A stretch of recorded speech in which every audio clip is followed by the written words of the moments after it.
ದೇವರು ಆತನ ಮಹೋಪಕಾರಗಳನ್ನು ನಮಗೆ ತೋರಿಸಿ ಈ ಒಂದು ವರ್ಷವನ್ನು ನೋಡೋದಕ್ಕೆ ನಮಗೆ ಕೃಪೆ ಮಾಡಿದ್ದಾರೆ. ದೇವರ ಸಂಕಲ್ಪ ನಮ್ಮ ಜೀವನದಲ್ಲಿ ಯಾವ ರೀತಿ ಏನು ಅನ್ನೋದನ್ನು ನಮಗೆ ಒಂದೊಂದು ದಿನ ಕೂಡ ಆ ಬೆಳಕನ್ನು ಕೊಟ್ಟು ನಮ್ಮನ್ನು ನಡೆಸ್ತಾ ಇದ್ದಾರೆ.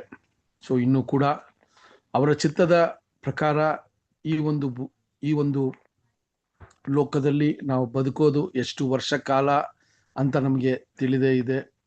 ಆದರೆ ಕೂಡ ಆತನ ಸಂಕಲ್ಪದ ಪ್ರಕಾರ ನಮ್ಮನ್ನು ನಡೆಸ್ತಾ ಇದ್ದಾನೆ. ಆ ರೀತಿ ಈ ದಿನದಲ್ಲೂ ಕೂಡ ನಾವು ಆತನಿಗೆ ಕೃತಜ್ಞತೆಯನ್ನು ಸಲ್ಲಿಸುತ್ತಾ ಈ ಒಂದು ಪಾಠದೊಳಗೆ ನಾವು ಸತತವಾಗಿ ನೋಡ್ತಾ ಇರುವಂಥ ವಿಷಯವನ್ನು ನಾವು ನೋಡೋಣ. ಈ ಒಂದು ದಿನದ ಒಂದು ಪ್ರಾರ್ಥನೆಯನ್ನು ನಮ್ಮ ಸಹೋದರಾದ ಮೋಹನ್ ರಾಜ್ ಬ್ರದರ್ ಪ್ರಾರ್ಥನೆಯ ಮುಖಾಂತರ ಇದನ್ನ ಪ್ರಾರಂಭ ಮಾಡಬೇಕು ಅಂತ ಕೇಳ್ಕೊತೀನಿ. ಓಕೆ ಬ್ರದರ್, ಪ್ರಾರ್ಥನೆ ಮಾಡಿಕೊಳ್ಳೋಣ. ಸರ್ವಶಕ್ತನು ಮೌನತನು ಸರ್ವ ಸೃಷ್ಟಿಗೆ ಯಜಮಾನ ಆಗಿರ್ತಕ್ಕಂಥ ಪರಲೋಕದ ಜೀವಳ ನಮ್ಮ ತಂದೆಯ ದೇವರೇ, ಮತ್ತೊಂದು ಆವರ್ತೆ ನಿನಗೆ ಕೃತಜ್ಞತೆಯನ್ನು ಸಲ್ಲಿಸ್ತೇವೆ. ಈ ಸಂಜೆ ವೇಳೆಯಲ್ಲಿ ತಂದೆಯಾದ ದೇವರೇ, ಮತ್ತೊಂದು ಆವರ್ತೆ ನಿನ್ನ ವಾಕ್ಯದ ಕುರಿತು ಅನೇಕ ವಿಷಯವನ್ನು ತಿಳ್ಕೊಳ್ಳೋದಕ್ಕಾಗಿ ಕೊಟ್ಟಂತ ಸಮಯಕ್ಕಾಗಿ ಸ್ತೋತ್ರ. ಬ್ರದರ್ ಟೋನಿ ಬ್ರದರ್ ಅವ್ರ ಮೂಲಕ ಈ ದಿನ ನಮಗೆ ಕೊಳ್ಳಿಕ್ಕಿರುವಂತ ಪಾಠಕ್ಕಾಗಿ ನಿನಗೆ ವಂದನೆಗಳು ಸಲ್ಲಿಸ್ತೇವೆ. ಅವರ ಜೊತೆಯಲ್ಲಿ ನೀನಿದ್ದು ನಮ್ಮ ಜೊತೆಯಲ್ಲಿ ನೀನು ಮಾತನಾಡು. ಅವರಿಗೆ ಜ್ಞಾನ, ತಿಳುವಳಿಕೆ, ಜ್ಞಾಪಶಕ್ತಿಯನ್ನು ಅವರನ್ನು ಕೊಟ್ಟು ಬಲಪಡಿಸಿ ಅಂತ ಪ್ರಾರ್ಥಿಸ್ತೇವೆ. ಸೇರಿ ಬಂದಿರತಕ್ಕಂಥ ಎಲ್ಲಾ ಸಹೋದರ ಸಹೋದರಿಯರು ಕೂಡ ಉತ್ತಮವಾದ ರೀತಿಯಲ್ಲಿ ಪಾಠವನ್ನು ಕಲಿತುಕೊಳ್ಳಿಕ್ಕೆ ಬೇಕಾದ ಜ್ಞಾನವನ್ನು ನಮ್ಮೆಲ್ಲರಿಗೆ ದಯಪಾಲಿಸಿ ನಡೆಸಬೇಕೆಂದು ಯೇಸು ಕ್ರಿಸ್ತನ ನಾಮದಲ್ಲಿ ಬೇಡಿ ಹೊಂದಿದ್ದೇವೆ ತಂದೆ, amen. Thank you brother. Thank you ರೀ ಸಹೋದರ ಸಹೋದರರೇ, ಈ ದಿನದಲ್ಲೂ ಕೂಡ ನಾವು ಒಂದು ಮುಖ್ಯವಾದ ಒಂದು ವಿಷಯವನ್ನ ಅಪೊಸ್ತಲರ ಕಾರ್ಯಗಳಲ್ಲಿ ನೋಡಕ್ಕೆ ಇದ್ದೀವಿ. ಕಳೆದ ವಾರದಲ್ಲೂ ಕೂಡ ನಾವು ನೋಡಿದಂಥ ಪಾಠ ಎಲ್ರಿಗೂ ಅದು ಮನವರಿಕೆ ಆಗಿರಬೇಕು. ಯಾಕಂತ ನೋಡಬೇಕಾದ್ರೆ ಕಳೆದ ವಾರದಲ್ಲಿ ನಾವು ಅಪೊಸ್ತಲ ಪೌಲ್ ಯೆರೂಸಲೇಮಿಗೆ ಹಿಂದಿರುಗಿ ಬರುವಂಥ ಒಂದು ಸನ್ನಿವೇಶ, ಮೂರನೇ ಪ್ರಯಾಣವನ್ನು ಮುಗಿಸಿ ಅವರು ಯೆರೂಸಲೇಮಿಗೆ ಬಂದು ಅವರು ಯಾವ ರೀತಿ ಯೆರೂಸಲೇಮಲ್ಲಿ ಅಪೊಸ್ತಲರನ್ನ ನೋಡಿ, ಅಲ್ಲಿರುವಂಥ ಅಪೊಸ್ತಲರು ಮತ್ತು ಹಿರಿಯರನ್ನ ನೋಡಿ ಅವರು ಕೊಟ್ಟಂಥ ಸಾಕ್ಷಿ ನಾವು ನೋಡಿದ್ವಿ. ಆ ಸಾಕ್ಷಿಯಲ್ಲಿ ಯಾವ ರೀತಿ ದೇವರು ಅನ್ಯ ಜನರಿಗೆ ಕ್ರಿಸ್ತನಲ್ಲಿ ಬರೋದಕ್ಕೆ ಅವಕಾಶ ಕೊಟ್ಟರು ಅನ್ನುವ ಒಂದು ವಿಷಯವನ್ನ ಮತ್ತೆ ಅಲ್ಲಿರುವಂಥ ಸಭಿಕರಿಗೆ ಹೇಳೋ ವಿಷಯವನ್ನ ನಾವು ನೋಡಿದ್ವಿ. ಅದೇ ಸಮಯದಲ್ಲಿ ಅಲ್ಲಿ ಬಂದಂಥ ಪೌಲನಿಗೆ ಅಪೊಸ್ತಲರು ಮತ್ತೆ ಹಿರಿಯರು ಕೊಟ್ಟಂತ ಸಲಹೆಯನ್ನ ಯಾವ ರೀತಿ ಅವರು ಅದನ್ನ ಸ್ವಾಗತಿಸಿ ಅಥವಾ ಅದನ್ನ ಪರಿಶೀಲನೆ ಮಾಡಿ ಅದು ಸರಿಯಾದದ್ದೇ ಅಂತ ಹೇಳಿ ಆ ಒಂದು ಅಪೊಸ್ತಲರು ಹೇಳಿದಂತ ಒಂದು ಕೆಲಸವನ್ನ ಅಥವಾ ಕಾರ್ಯವನ್ನ ಅಲ್ಲಿ ಮಾಡುವ ಒಂದು ತಾಳ್ಮೆಯನ್ನ ಪೌಲಿಂದ ನಾವು ಕಲಿಯುವಂಥದ್ದಾಗಿದೆ. ಸಹೋದರ ಸಹೋದರರೇ, ಸೊ ನಾವು ನೋಡ್ದಂಗೆ ಈ ಮೂರು ಪಯಣವನ್ನ ಮುಗಿಸಿ ಬಂದಿರುವಂತ ಪೌಲನಿಗೆ ಅತಿ ದೇವರ ಕೃಪೆಯಿಂದ ಆತನ ಹಿನ್ನೆಲೆಯನ್ನ ನೋಡುವಾಗ ಧರ್ಮಶಾಸ್ತ್ರದಲ್ಲಿ ಆತನಿಗೆ ಇದ್ದಂತ ಒಂದು ಆಳವಾದ ಒಂದು ನಾಲೆಜು ಮತ್ತೆ ಕ್ರಿಸ್ತನಲ್ಲಿ ಬಂದ ನಂತರ ಆತನಿಗೆ ದೇವರು ಕೊಟ್ಟಿದ್ದಂತ ಜ್ಞಾನ, ಅರೇಬಿಯಾದಲ್ಲಿ ಅವರು 3 ವರ್ಷ ಕಾಲ ಏಕಾಂಗಿಯಾಗಿ ದೇವರ ಸಂಕಲ್ಪವನ್ನ ಅರ್ಥ ಮಾಡ್ಕೊಳ್ಳೋದಿಕ್ಕೆ ಅವ್ರನ್ನ ಬೇರ್ಪಡಿಸಿ ಅಲ್ಲಿ ಕಲಿತಂತ ವಿಷಯಗಳು ಇದೆಲ್ಲ ಕೂಡ ನಾವು ನೋಡಿದಾಗ ತುಂಬಾ ಒಂದು ಒಳ್ಳೆಯ ಅನುಭವವನ್ನ ಪಡ್ಕೊಂಡಿರುವ ವ್ಯಕ್ತಿ, ಒಂದು ಶ್ರೇಷ್ಠವಾದ ದೇವರ ಮಗನು ಅಂತ ಪರಿಗಣಿಸಲ್ಪಡುವ ಈ ವ್ಯಕ್ತಿ ಅಪೊಸ್ತಲರ ಮುಂದೆ ಬಂದಾಗ ಯಾವ ರೀತಿ ತನ್ನನ್ನೇ ತಗ್ಗಿಸಿಕೊಂಡು ಸುವಾರ್ತೆಯ ನಿಮಿತ್ತ ಅಥವಾ ಸತ್ಯವನ್ನ ಇನ್ನೂ ಅತಿ ಹೆಚ್ಚಾಗಿ ಜನರಿಗೆ ಸೇರಬೇಕು ಅಂತ ಹೇಳಿದ್ರೆ ಏನು ನಾವು ಮಾಡ್ಬೋದು, ಅಥವಾ ಯಹೂದ್ಯ ಜನರ ಒಂದು ಏನಂತ ಹೇಳ್ಬೇಕಾದ್ರೆ ಯಹೂದ್ಯ ಜನರ ಒಂದು ಕಾನ್ಫಿಡೆನ್ಸ್ನ ಹೆಂಗೆ ಗಳಿಸ್ಕೋಬೇಕು ಅಂತ ಅವ್ರು ನೋಡಿದಾಗ ಅಪೋಸ್ಲರು ಹೇಳ್ದಂಗೆ ಅಲ್ಲಿ ಒಂದು ವ್ರತವನ್ನ ಆಗ್ಲೇ ಅಲ್ಲಿರುವಂತ ಯಹೂದ್ಯರು ಆ ವ್ರತವನ್ನ ಮಾಡ್ತಾ ಇದ್ರು. ನಮಗೆಲ್ಲ ಕೂಡ ಈ ವಿಷಯವಾಗಿ ನಾವು ನೋಡ್ಬೇಕಾದ್ರೆ ನಜರೇನ್ ಎನ್ನುವ ಒಂದು ವ್ರತ, ನಜರನೈಟ್ ಅನ್ನುವ ಒಂದು ವ್ರತವನ್ನ ಅವ್ರು ಮಾಡ್ತಾ ಇದ್ರು. ಸೊ ಆ ವ್ರತವನ್ನ ನೀನು ಕೂಡ ಅವರ ಜೊತೆ ಇದ್ದು ಮಾಡಿ, ಇಲ್ಲಿರುವಂತ ಯಹೂದ್ಯರು ನಿನ್ನನ್ನ ತಪ್ಪಾಗಿ ತಿಳ್ಕೊಂಡು ನಿನ್ನ ವಿರುದ್ಧವಾಗಿ ದೂರ ಹೇಳಿದ್ದಾರೆ, ಆ ವಿಷಯ ತಪ್ಪಾದದ್ದು ಅಂತ ಹೇಳಿ ನೀ ಈ ವ್ರತದಲ್ಲಿ ಅವರ ಸಂಗಡ ಸೇರಿ ನೀನು ಈ ವ್ರತವನ್ನ ಮುಗಿಸು ಅಂತ ಹೇಳುವಾಗ ಅದನ್ನ ಪೌಲ್ ಮುಗಿಸೋ ಒಂದು ವಿಷಯವನ್ನ ನೋಡಿದ್ವಿ. ಅದು ಮಾತ್ರವಲ್ಲ, ಅದಾದ ನಂತರ ಆ ವ್ರತವನ್ನ ಮುಗಿಸಿ ಹತ್ತತ್ರ 7 ದಿವಸ ಅವ್ರನ್ನೇ ಶುದ್ಧೀಕರಿಸ್ಕೊಂಡು ಅವರು ಆ 7ನೇ ದಿವಸ ಮುಕ್ತಾಯ ಆದಾಗ ನಾವೇನ್ ನೋಡ್ತೀವಿ ಅಂದ್ರೆ, ಸಹೋದರರೇ, ಅಲ್ಲಿ ಇರುವಂತ ಯಹೂದ್ಯರು, ಇಲ್ಲಿ ವಿಶೇಷವಾಗಿ ನಾವು ಏನ್ ನೋಡ್ತೀವಿ ಅಂದ್ರೆ, ಯೆರೂಸಲೇಮಿನಿಂದ ಯಹೂದ್ಯರು ಮತ್ತೆ ಪೌಲನನ್ನ ಹಿಂಬಾಲಿಸ್ಕೊ ಬಂದ ಯಹೂದ್ಯರು ಬೇರೆ ಬೇರೆ ಒಂದು ದೃಷ್ಟಿಯಲ್ಲಿ ಇದ್ರು. ಸೊ ಈ ಒಂದು ಗಲಭೆಯನ್ನ ಶುರು ಮಾಡಿರುವ ಯಹೂದ್ಯರು ಯಾರು ಅಂದ್ರೆ, ಯೆರೂಸಲೇಮಲ್ಲಿ ಇದ್ದಂತ ಯಹೂದ್ಯರಲ್ಲ. ಪೌಲನ ಆ ಪ್ರಯಾಣದಲ್ಲಿ ಅವರನ್ನ ಹಿಂದಟ್ಟಿ ಅವರು ಸುವಾರ್ತೆಯನ್ನ ಸಾರದೇ ಇರಂಗೆ ಮಾಡಿರುವ ಒಂದು ವರ್ಗದವರೇ ಈ ಯೆರೂಸಲೇಮಿಗೆ ಬಂದು ಈ ಗಲಭೆಯನ್ನ ಉಂಟು ಮಾಡ್ತಾರೆ ಅನ್ನೋದನ್ನ ನಾವು ವಚನದಿಂದ ಇದನ್ನ ಸ್ಪಷ್ಟಪಡಿಸ್ಕೋಬಹುದು ಸಹೋದರರೇ.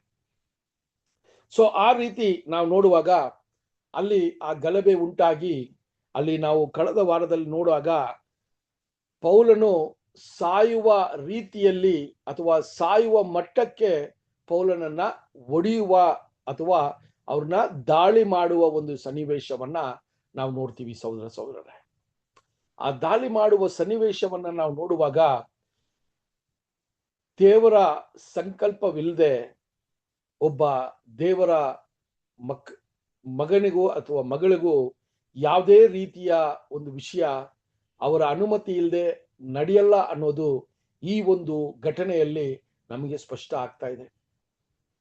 ಇನ್ನೇನು ಅವರು ಸಾಯ್ಬೇಕು, ಆದರೆ ಅಲ್ಲಿ ದೇವರು ಆ ಒಂದು ಪ್ರಾಂತ್ಯದ ಒಂದು ವಿಶೇಷವಾದ ಒಂದು ವ್ಯಕ್ತಿಯನ್ನ ಕರೆತಂದು ಪೌಲನನ್ನ ಕಾಪಾಡುವ ಒಂದು ವಿಷಯವನ್ನ ನಾವು ನೋಡ್ತೀವಿ. ಆ ಕಾಪಾಡುವ ಒಂದು ಸನ್ನಿವೇಶದಲ್ಲೂ ಕೂಡ ಪೌಲನ ಮನಸ್ಥಿತಿ ಯಾವ ರೀತಿ ಬೆಳೆದಿತ್ತು ಅಂದ್ರೆ, ಅಲ್ಲಿ ಒಡೆತ ತಿನ್ನೋದು ಬಿಟ್ಟು ಅಥವಾ ಆ ಒಡೆಯೋ ಒಂದು ವಿಷಯ ನಿಂತ್ರೆ ಸಾಕಪ್ಪ ನಾವು ಹೋಗ್ಬಿಡೋಣ ಅನ್ನೋ ಒಂದು ಮನಸ್ಥಿತಿ ಇರ್ಲಿಲ್ಲ. ಆ ಒಡೆತ ತಗೊಂಡ್ರು ಕೂಡ ಅಲ್ಲಿ ಆ ಸುವಾರ್ತೆಯನ್ನ ಯಾವ ರೀತಿ ಇಷ್ಟು ಜನ ಬಂದು ಸೇರಿರೋರ ಮಧ್ಯದಲ್ಲಿ ಕ್ರಿಸ್ತನನ್ನ ನಾನು ಅಲ್ಲಿ ಸಾಕ್ಷಿ ಕೊಡಬೇಕು ಅನ್ನುವ ಒಂದು ಮನಸ್ಥಿತಿ ಆತನಲ್ಲಿ ಇದ್ದಿದ್ದೇ ನಮಗೆ ತುಂಬಾ ನಾವು ನೋಡುವಂತ ವಿಷಯದಲ್ಲಿ ನಾವು ಗಮನಿಸುವಂತ ವಿಷಯ ಏನು ಅಂದ್ರೆ, ಆ ನೋವು, ಆ ಸಂಕಟ, ಆ ಒಡೆತ ಇದೆಲ್ಲ ಒಂದು ಕಡೆ ಇದ್ರೂ ಕೂಡ ಪೌಲನ ಮನಸ್ಥಿತಿ, ಆ ಒಂದು ದೇವರ ಆತ್ಮದ ಒಂದು ಮನಸ್ಸು ಯಾವ ರೀತಿ ಇತ್ತು ಅಂದ್ರೆ, ಇಷ್ಟು ಜನ ಸೇರಿದಾಗ ಈ ಒಂದು ಸಮಯವನ್ನ ನಾನು ಉಪಯೋಗ ಮಾಡ್ಕೋಬೇಕು ಅಂತ ಹೇಳಿ ಏನ್ ಮಾಡ್ತಾರಂತ ನೋಡ್ಬೇಕಾದ್ರೆ ಸಹೋದರರೇ, ಅಲ್ಲಿ ಆ ಒಂದು ಗಳಿಗೆಯನ್ನ, ಆ ಒಂದು ಆಪರ್ಚುನಿಟಿನ ಈಗ ಯೂಸ್ ಮಾಡ್ತಾರೆ. ನಾವು ನೋಡಿದ್ವಿ ಕಳೆದ ವಾರದಲ್ಲಿ ಹೆಂಗೆ ಯೂಸ್ ಮಾಡ್ತಾರೆ ಅಂತ ನೋಡ್ಬೇಕಾದ್ರೆ, ಆ ಬಂದಂತ ಆ ಒಂದು ನಾಯಕ ಅಥವಾ ಆ ಪ್ರಾಂತ್ಯವನ್ನ ರೋಮಾಪುರಿ ಅರಸರು ಒಬ್ಬ ವಿಶೇಷವಾದ ವ್ಯಕ್ತಿಗೆ ಅದನ್ನ ಒಪ್ಪಿಸಿರ್ತಾರೆ. ಆ ವ್ಯಕ್ತಿ ಬಂದು ಈ ವಿಷಯಗಳನ್ನ ನಿಲ್ಲಿಸ್ತಾರೆ. ಆ ವ್ಯಕ್ತಿ ಹತ್ರ ಇವರು ಏನ್ರಿ ಅವರ ಒಂದು ಭಾಷೆಯಲ್ಲಿ ಮಾತಾಡಿದಾಗ ಸಹೋದರರೇ, ಅಲ್ಲಿ ಈತನಿಗೆ ಅಲ್ಲಿ ಏನಾಗತ್ತೆ ಅಂತ ನೋಡ್ಬೇಕಾದ್ರೆ ಸಹೋದರರೇ, ಆ ಒಂದು ವ್ಯಕ್ತಿಯ ಮನಸ್ಸನ್ನ ಅವರು ಸೆಳೆದು ಅಲ್ಲಿ ಏನಂತಾರಂದ್ರೆ, ನಾನು ಮಾತಾಡಕ್ಕೆ ಒಂದು ಅವಕಾಶವನ್ನ ಕೊಡು ಅಂತ ಅಲ್ಲಿ ಕೇಳ್ಕೊತಾರೆ. ಯೋಚನೆ ಮಾಡಿ, ಈ ವಿಷಯಗಳೆಲ್ಲ ಒಂದು ಸಮಾಧಾನದ ಸಮಯ, ಸಂತೋಷದ ಸಮಯ ಅಥವಾ ಎಲ್ಲಾನು ಸರಿಯಾದ ಒಂದು ಮನಸ್ಥಿತಿಯಲ್ಲಿ ಇರುವಂತ ಸಮಯದಲ್ಲ ಈ ಕಾರ್ಯ ನಡೀತಾ ಇರೋದು. ಇದು ನಡೀತಾ ಇರೋದು ಪೌಲನ ಪೌಲನಿಗೆ ಹೊಡೆತ ಬಿದ್ದು ನೋವು, ಆ ಒಂದು ಜನರ ಮುಂದೆ ಎಷ್ಟು ಅಪಮಾನ, ಇದೆಲ್ಲ ಕೂಡ ಯಾವ ರೀತಿ ಅದನ್ನ ಮೇಲೆಲ್ಲ ಇವ್ರ ಗಮನ ಇಲ್ಲದೆ, ಇವರ ಗಮನ ಎಲ್ಲ ಕೂಡ ಸುವಾರ್ತೆಯನ್ನ ಯಾವ ರೀತಿಯಲ್ಲಾದ್ರೂ ನಾವು ಸಾರಬೇಕು ಅನ್ನುವ ಒಂದು ಮನಸ್ಥಿತಿ ಪೌಲನ ಒಂದು ವಿಷಯದಲ್ಲಿ ನಾವು ಗಮನಿಸಬೇಕು ಸಹೋದರ ಸಹೋದರ. ಇದು ಸಾಧಾರಣವಾಗಿ ಒಬ್ಬ ಕ್ರೈಸ್ತನಿಗೆ ಈ ಒಂದು ಮನಸ್ಥಿತಿ ಇರೋದಿಕ್ಕೆ ತುಂಬಾನೇ ಕಷ್ಟ. ಯಾಕಂದ್ರೆ ಶಾರೀರಿಕವಾಗಿ ಒಬ್ಬ ವ್ಯಕ್ತಿಯ ಮೇಲೆ ದಾಳಿ ಆದಾಗ, ಶಾರೀರಿಕ ರೀತಿಯಲ್ಲಿ ಒಬ್ಬ ವ್ಯಕ್ತಿ ಹೊಡೆತ ತಿಂದಾಗ, ಮಾನಸಿಕವಾಗಿ ಆತನಿಗೆ ಆ ಒಂದು ಅಪಮಾನಗಳು ಬಂದಾಗ ಅವನು ದೇವರ ವಿಷಯದಲ್ಲಿ ಸ್ವಲ್ಪ ಏನಾಗ್ತಾನೆ ಅಂದ್ರೆ ಸ್ವಲ್ಪ ಕುಗ್ಗೋಗ್ತಾನೆ. ಆದ್ರೆ ಪೌಲನ ಒಂದು ಬೆಳವಣಿಗೆಯನ್ನ ಈ ವಿಷಯದಲ್ಲಿ ನಾವು ನೋಡಬೇಕು ಸಹೋದರ ಸಹೋದರರೇ. ಆ ರೀತಿಯಲ್ಲಿ ನಾವು ನೋಡುವಾಗ ಸಹೋದರ ಸಹೋದರರೇ, ಪೌಲನು ಆ ಒಂದು ವ್ಯಕ್ತಿ ಹತ್ರ ಮಾತಾಡೋದಕ್ಕೆ ಒಂದು ಅವಕಾಶವನ್ನ ಕೇಳ್ತಾರೆ. ಆ ವ್ಯಕ್ತಿ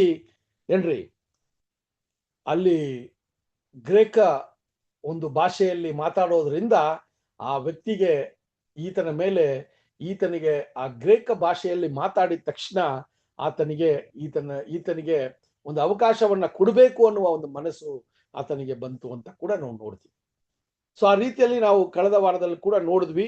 ಈ ಒಂದು ವಿಷಯ ಗ್ರೇಕ ಭಾಷೆ ಅಂತ ಹೇಳುವಾಗ ಇದು ಯಾವ ರೀತಿ ಅಲ್ಲಿ ಇತ್ತು ಆ ಕಾಲ ಸಮಯದಲ್ಲಿ ನೋಡ್ಬೇಕಾದ್ರೆ, ಈಗ ಯಾವ ರೀತಿ ಆಂಗ್ಲ ಭಾಷೆ ಇಂಗ್ಲಿಷ್ ಯಾವ ರೀತಿ ಇಡೀ ಲೋಕಕ್ಕೆ ಒಂದು ತುಂಬಾ ಒಂದು ಇಂಪಾರ್ಟೆಂಟ್ ಆಗಿರೋ ಲ್ಯಾಂಗ್ವೇಜ್ ಆಗಿದೆಯೋ, ಆ ತರ ಆ ಕಾಲ ಸಮಯದಲ್ಲಿ ಗ್ರೇಕ ಭಾಷೆ ಬಂದು ಇಂಟರ್ನ್ಯಾಷನಲಿ ಅದು ಏನಾಗಿತ್ತು ಅಂದ್ರೆ ರೆಕಗ್ನೈಸ್ಡ್ ಆಗಿತ್ತು ಅಂತ ಹೇಳ್ತಾರೆ. ಸೊ ಅದಕ್ಕೋಸ್ಕರನೇ ಆ ಒಂದು ಮನುಷ್ಯನಿಗೆ ಪೌಲನು ಒಂದು ಸಾಧಾರಣವಾದ ವ್ಯಕ್ತಿ ಅಲ್ಲ ಅನ್ನೋದನ್ನು ಆ ಮನುಷ್ಯ ತಿಳ್ಕೊಂಡ.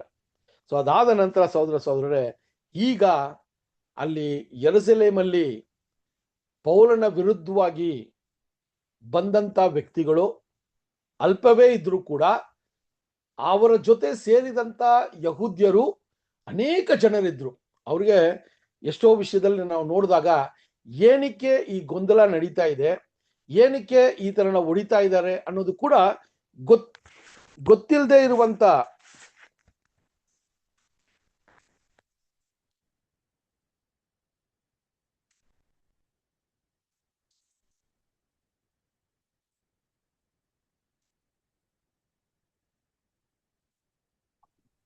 ಓಕೆ ಕೇಳ್ತಾ ಇದೆಯಾ?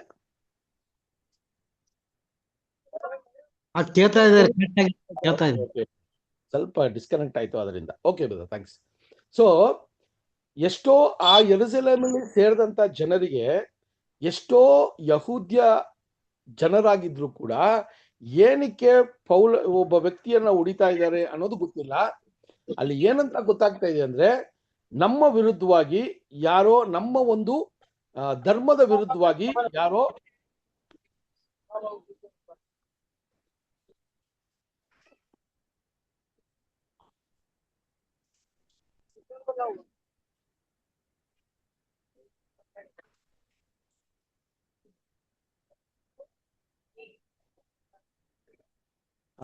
ಬ್ರದರ್ ದೀಪಕ್ ಬ್ರದರ್ ಸ್ವಲ್ಪ ಮ್ಯೂಟ್ ಮಾಡ್ತೀರಾ? Okay, thank you brother. So ಅಲ್ಲಿ ಏನಾಗ್ತಾ ಇದೆ ಅಂದ್ರೆ, ಜನರಿಗೆ ಒಂದು ವಿಷಯ ಗೊತ್ತಾಗ್ತಾ ಇದೆ ಅಂದ್ರೆ, ನಮ್ಮ ಧರ್ಮದ ವಿರುದ್ಧವಾಗಿ ಯಾರೋ ಒಬ್ಬ ವ್ಯಕ್ತಿ ಅವರು ತಪ್ಪಾಗಿ ಮಾತಾಡ್ತಾ ಇದ್ದಾರೆ. ಅದಕ್ಕೋಸ್ಕರ ನಾವು ಏನ್ ಮಾಡ್ಬೇಕು, ಅಲ್ಲಿ ನಿಂತು ಹೋರಾಡಬೇಕು ಅನ್ನುವ ಒಂದು ಮನಸ್ಥಿತಿ ಇತ್ತು ವಿನಃ ಅದರ ಒಂದು ಹಿನ್ನೆಲೆ ಏನು ಅಂತ ಗೊತ್ತಿಲ್ಲದಿರೋಂಥ ಜನನೇ ಅಲ್ಲಿ ಜಾಸ್ತಿ ಇದ್ರು ಅಂತ ಕೂಡ ನಾವು ನೋಡಬಹುದು ಸಹೋದರ ಸಹೋದರ. ಸೊ ಇಂಥ ಹಿನ್ನೆಲೆಯಲ್ಲಿ ಈಗ ಪೌಲನು ಆ ಒಂದು ಸಮಯವನ್ನ ಏನ್ ಮಾಡ್ಕೋತಾರೆ, ಯೂಸ್ ಮಾಡ್ಕೋತಾರೆ. ಏನು ಅಂದ್ರೆ, ಈಗ ಅವರು ಸಾಕ್ಷಿಯನ್ನ ಕೊಡೋದಿಕ್ಕೆ ತಯಾರಾಗ್ತಾರೆ ಸಹೋದರ ಸಹೋದರರೇ. ಇದನ್ನೇ ಕಳೆದ ವಾರದಲ್ಲಿ ನಾವು ಈ ವಿಚಾರವಾಗಿ ನಾವು ಕಾರ್ಯಗಳನ್ನು ನೋಡಿದ್ವಿ. ಇವತ್ತು ನಾವೇನ್ ಮಾಡೋಣ ಅಂದ್ರೆ, ಅಪೋಸ್ತಲರ ಕಾರ್ಯಗಳು 22ನೇ ಅಧ್ಯಾಯ 1ನೇ ವಚನದಿಂದ ನಮ್ಮ ಈ ಪಾಠವನ್ನ ಪ್ರಾರಂಭ ಮಾಡೋಣ. ತುಂಬಾ ಮುಖ್ಯವಾದ ಸಾಕ್ಷಿ ಇದು. ನಮಗೆಲ್ರಿಗೂ ಏನಾಗತ್ರಿ, ನಮ್ಮ ವೈಯಕ್ತಿಕ ಜೀವನದಲ್ಲೂ ಕೂಡ ಈ ಸಾಕ್ಷಿಯನ್ನ ಯಾವ ರೀತಿ ಕೊಡಬೇಕು, ಯಾವ ಒಂದು ಮನಸ್ಥಿತಿ ನಮ್ಮಲ್ಲಿ ಇರಬೇಕು ಅನ್ನೋದು ಪೌಲನಿಂದ ನಾವು ಕಲಿಯುವಂತ ಒಂದು ಮುಖ್ಯವಾದ ಪಾಠ. ಅದರಿಂದ ಅಪೊಸ್ತಲರ ಕಾರ್ಯಗಳು 22ನೇ ಅಧ್ಯಾಯ 1ನೇ ವಚನವನ್ನ ನಾವು ಪ್ರಾರಂಭ ಮಾಡೋಣ. ಸಹೋದರರೇ, ತಂದೆಗಳೇ, ಈಗ ನಾನು ನಿಮಗೆ ಮಾಡುವ ಪ್ರತಿವಾದವನ್ನು ಕೇಳಿರಿ ಎಂದು ಕೂಗಿ ಹೇಳಿದನು. 2 ಕೂಡ ಓದಿಸಿ. ಬ್ರದರ್.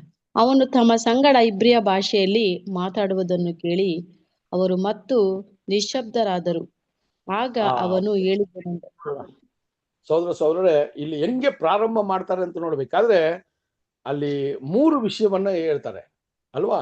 ಮನುಷ್ಯರೇ, ಸಹೋದರರೇ, ತಂದೆಯಂದ್ರೆ ಅಂತ ಯಾವ ರೀತಿ ಅವ್ರು ಪ್ರೆಸೆಂಟ್ ಮಾಡ್ತಾರೆ ಅಂದ್ರೆ, ಆ ಒಂದು ಬಂದಿರುವಂತ ಆ ಒಂದು ಕೂಟ, ಆ ಒಂದು ಜನ ಸಮೂಹವನ್ನ ಯಾವ ರೀತಿ ಅವರ ಒಂದು ಮಾತಿಗೆ ಸೆಳೀತಾರೆ ಅಂತ ನೋಡ್ಬೇಕಾದ್ರೆ, ಫಸ್ಟ್ ಅವರು ಆ ಒಂದು ಇನ್ವಿಟೇಷನ್ ಕೊಡುವಾಗ್ಲೇ ಅಲ್ಲಿ ಇರುವಂತ ಜನರಿಗೆ ಏನೋ ಒಂದು ರೀತಿಯ ಒಂದು ವಿಷಯ ಅವ್ರಿಗೆ ತಿಳಿದಿರ್ಬೇಕು. ಯಾಕಂತ ನೋಡ್ಬೇಕಾದ್ರೆ ಅಲ್ಲಿ ಹೇಳ್ತಾರೆ, ಮನುಷ್ಯರೇ, ಸಹೋದರರೇ, ತಂದೆಯಂದ್ರೆ ಅಂತ ಹೇಳುವಾಗ ನಾನು ಮಾತಾಡೋದನ್ನ ನೀವು ಕೇಳ್ರಿ ಈಗ ಅಂತ ಹೇಳ್ತಾರೆ. ಕೇಳ್ಬಿಟ್ಟು ಈಗ ಹೆಬ್ರಿಯ ಭಾಷೆಯಲ್ಲಿ ಅಲ್ಲಿ ಮಾತಾಡೋದಕ್ಕೆ ಪ್ರಾರಂಭ ಮಾಡ್ತಾರೆ. ನೋಡ್ರಿ, ಪೌಲನ ಒಂದು ದೇವರು ಕೊಟ್ಟಂತ ಜ್ಞಾನ ಯಾವ ರೀತಿ ಅದನ್ನ ಉಪಯೋಗಿಸ್ಕೋತಾರೆ ಅನ್ನೋದೇ ತುಂಬಾ ಮುಖ್ಯ. ಆ ಒಂದು ಶತಾಧಿಪತಿ ಆತನಿಗೆ ಮಾತಾಡೋಕೆ ಅವಕಾಶ ಕೊಟ್ಟ. ಆತನ ಹತ್ರ ಗ್ರೇಕ ಭಾಷೆಯಲ್ಲಿ ಮಾತಾಡಿದ್ರು. ಈ ಜನ ಸಮೂಹ ಯಹೂದ್ಯರು ಅಂತೂ ಗೊತ್ತವರಿಗೆ, ಹೆಬ್ರಿಯ ಭಾಷೆಯಲ್ಲಿ ಮಾತಾಡಿದ್ರೆ ಅಲ್ಲಿರೋರ್ಗೂ ಕೇಳ್ತಾರೆ ಅಂತ ಕೂಡ ಗೊತ್ತು. ಅದಕ್ಕೋಸ್ಕರ ಅಲ್ಲಿ ಹೆಬ್ರಿಯ ಭಾಷೆಯಲ್ಲಿ ಮಾತಾಡಕ್ಕೆ ಪ್ರಾರಂಭ ಮಾಡಿದ್ರು. ಸಹೋದರರೇ, ಆ ಹೆಬ್ರಿಯ ಭಾಷೆ ಆತನು ಮಾತಾಡಕ್ಕೆ ಪ್ರಾರಂಭ ಆಗಿದ ತಕ್ಷಣನೇ ಅಲ್ಲಿ ಗೊಂದಲ ಇದ್ದಂತ ಪರಿಸ್ಥಿತಿ, ಅಲ್ಲಿ ತುಂಬಾನೇ ಶಬ್ದ ಇದ್ದಂತ ಪರಿಸ್ಥಿತಿ ಸಮಾಧಾನದ ಒಂದು ಪರಿಸ್ಥಿತಿಯಾಗಿ ನಿಶ್ಶಬ್ದದ ಒಂದು ಪರಿಸ್ಥಿತಿಯಲ್ಲಿ ಉಂಟಾಯಿತು ಅಂತ ಕೂಡ ನಾವು ನೋಡ್ತೀವಿ. ಈಗ ಆತನ ಬಗ್ಗೆ, ಆತನ ಹಿನ್ನೆಲೆಯನ್ನ ಹೇಳೋದಕ್ಕೆ ಪ್ರಾರಂಭ ಮಾಡ್ತಾನೆ. 3ನೇ ವಚನ ಓದೋಣ. ನಾನು ಯಹೂದ್ಯನು, ಕಲ್ಕೆದ ತಾರ್ಷ್ಯದಲ್ಲಿ ಹುಟ್ಟಿದವನು, ಅಂದರೆ ಈ ಪಟ್ಟಣದಲ್ಲೇ ಬೆಳೆದವನು. ಗಮಲಿಯೇಲನ ಪಾದ ಸನ್ನಿಧಿಯಲ್ಲಿ ನಮ್ಮ ಪಿತೃಗಳ ಧರ್ಮಶಾಸ್ತ್ರದಲ್ಲಿ ಪೂರ್ಣ ಶಿಕ್ಷಿತನಾದೆನು. ನೀವೆಲ್ಲರೂ ಈ ಹೊತ್ತು ದೇವರ ವಿಷಯದಲ್ಲಿ ಅಭಿಮಾನಿಗಳಾಗಿರುವಂತೆ ನಾನು ಅಭಿಮಾನಿಯಾಗಿದ್ದೆನು. ಓಕೆ ರೀ. ನೋಡ್ರಿ, ಅವರ ಒಂದು ಸಾಕ್ಷಿ ಹೆಂಗೆ ಪ್ರಾರಂಭ ಮಾಡ್ತಾರೆ ಅಂದ್ರೆ, ನಾನು ತಾರ್ಸಸ್ ಪಟ್ಟಣದಲ್ಲಿ ನಾನು ಜನ್ಮ ಕೊಟ್ಟರು ಕೂಡ ನನ್ನ ಒಂದು ಜೀವನ ಸಂಪೂರ್ಣವಾಗಿ ಈ ಒಂದು ಯೆರೂಸಲೇಮಲ್ಲೇ ನನ್ನ ಒಂದು ಬಾಲ್ಯದಿಂದ ನಾನು ಯೌವನ ಪ್ರಯಾಸ ಆಗಿ ನಾನು ಒಬ್ಬ ಆಳಾಗೋ ತನಕ ನಾನು ಏನಾಗಿದ್ದೆ, ಯೆರೂಸಲೇಮಲ್ಲೇ ನನ್ನ ಜೀವನವನ್ನ ನಡೆಸಿದೆ ಅಂತ ಹೇಳ್ತಾರೆ. ಅದು ಕೂಡ ಅಲ್ಲಿ ಹೇಳ್ತಾರೆ, ಗಮಾಲಿಯೇಲಿನ ಒಂದು ಕಾಲು ಕೆಳಗೆ ಇದ್ದು ನಾನು ನನ್ನ ಎಜುಕೇಶನ್ ಅನ್ನ ಮಾಡಿದೆ ಅಂತ ಹೇಳ್ತಾರೆ ಅಲ್ವಾ? ಸೊ ಎಂತ ಒಂದು ವಿಷಯ ಅಂತ ನೋಡ್ಬೇಕಾದ್ರೆ, ಆ ಒಂದು ಜನ ಸಮೂಹಕ್ಕೆ ಪೌಲನು ಯಾರು ಅಂತ ಈಗ ಗೊತ್ತಾಗಕ್ಕೆ ಪ್ರಾರಂಭವಾಯ್ತು. ಈ ವ್ಯಕ್ತಿಯ ಹಿನ್ನೆಲೆ ಏನು ಅಂತ ಹೇಳುವ ಒಂದು ವಿಷಯದಲ್ಲಿ ಅವ್ರಿಗೆ ಈಗ ನಿಧಾನಕ್ಕೆ ಪ್ರಾರಂಭವಾಯ್ತು. ಅವ್ರು ಹೇಳ್ತಾರೆ, ಇದೇ ಯೆರೂಸಲೇಮಲ್ಲೇ ನನ್ನ ಜೀವನವನ್ನ ನಾನು ನಡೆಸ್ದೆ.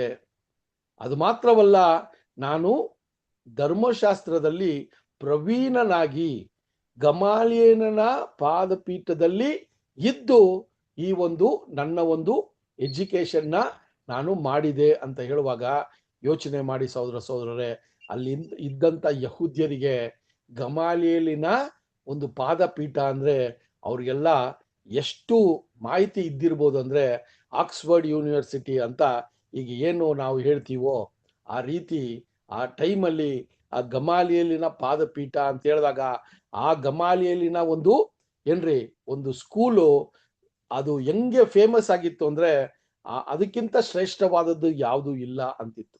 ಸೊ ಆ ರೀತಿ ಹೇಳ್ತಾರೆ.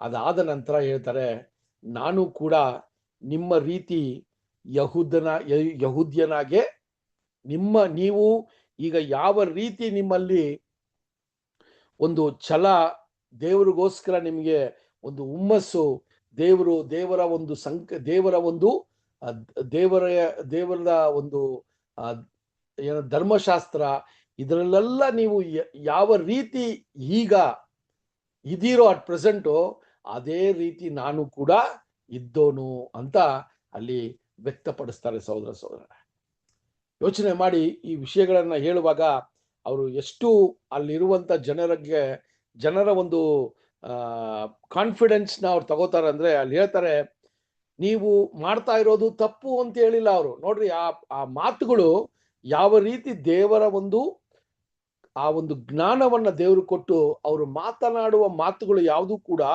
ಅಲ್ಲಿರುವಂತ ಯಹೂದ್ಯರಿಗೆ, ಸಾಮಾನ್ಯವಾಗಿ ಇರುವಂತ ಯಹೂದ್ಯರಿಗೆ ಅದು ಯಾವುದೇ ರೀತಿಯ ಒಂದು ಪ್ರಚೋದನೆ ಅಥವಾ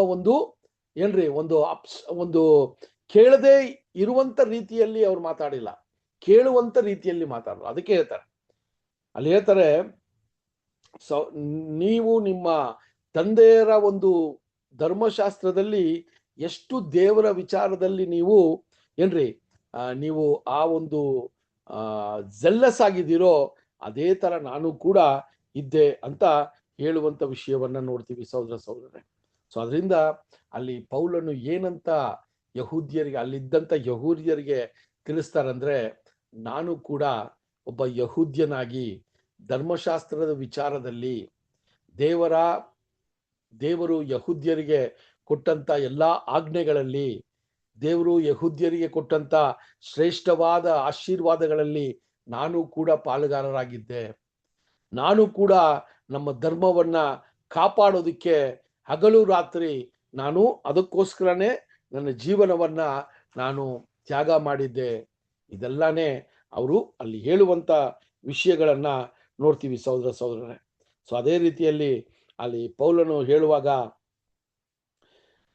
ಅಲ್ಲಿ ಬಂದಂತ ಯಹೂದ್ಯರಿಗೆ ಏನಂತ ಇದ್ದಾರೆ ಅಂದ್ರೆ, ನೀವು ಧರ್ಮಶಾಸ್ತ್ರವು ಯಾವುದೇ ರೀತಿಯ ತಪ್ಪಾದದ್ದಲ್ಲ, ಆದ್ರೆ ಕಾಲಕ್ರಮೇಣ ಯುಗಗಳು ಬದಲಾವಣೆ ಆದಾಗ ಒಬ್ಬ ಯಹೂದ್ಯನು ಆ ಧರ್ಮಶಾಸ್ತ್ರದ ವಿಚಾರವಾಗಿ ನೋಡುವಾಗ ಒಂದಷ್ಟು ವಿಷಯಗಳನ್ನ ಅವನು ಅರ್ಥ ಮಾಡ್ಕೊಳ್ಳೋದಿಕ್ಕೆ ಒಂದ್ ಕಡೆ ಎಲ್ಲೋ ತಪ್ಪಾಗಿದೆ, ಅದನ್ನ ನೀವು ಅರ್ಥ ಮಾಡ್ಕೊಬಿಟ್ರೆ ಅದು ಸರಿಯಾಗತ್ತೆ ಅನ್ನುವ ಒಂದು ದೃಷ್ಟಿಯಲ್ಲಿ ಆ ಯಹೂದ್ಯರಿಗೆ ಒಂದಷ್ಟು ವಿಷಯಗಳನ್ನ ಹೇಳ್ತಾರೆ.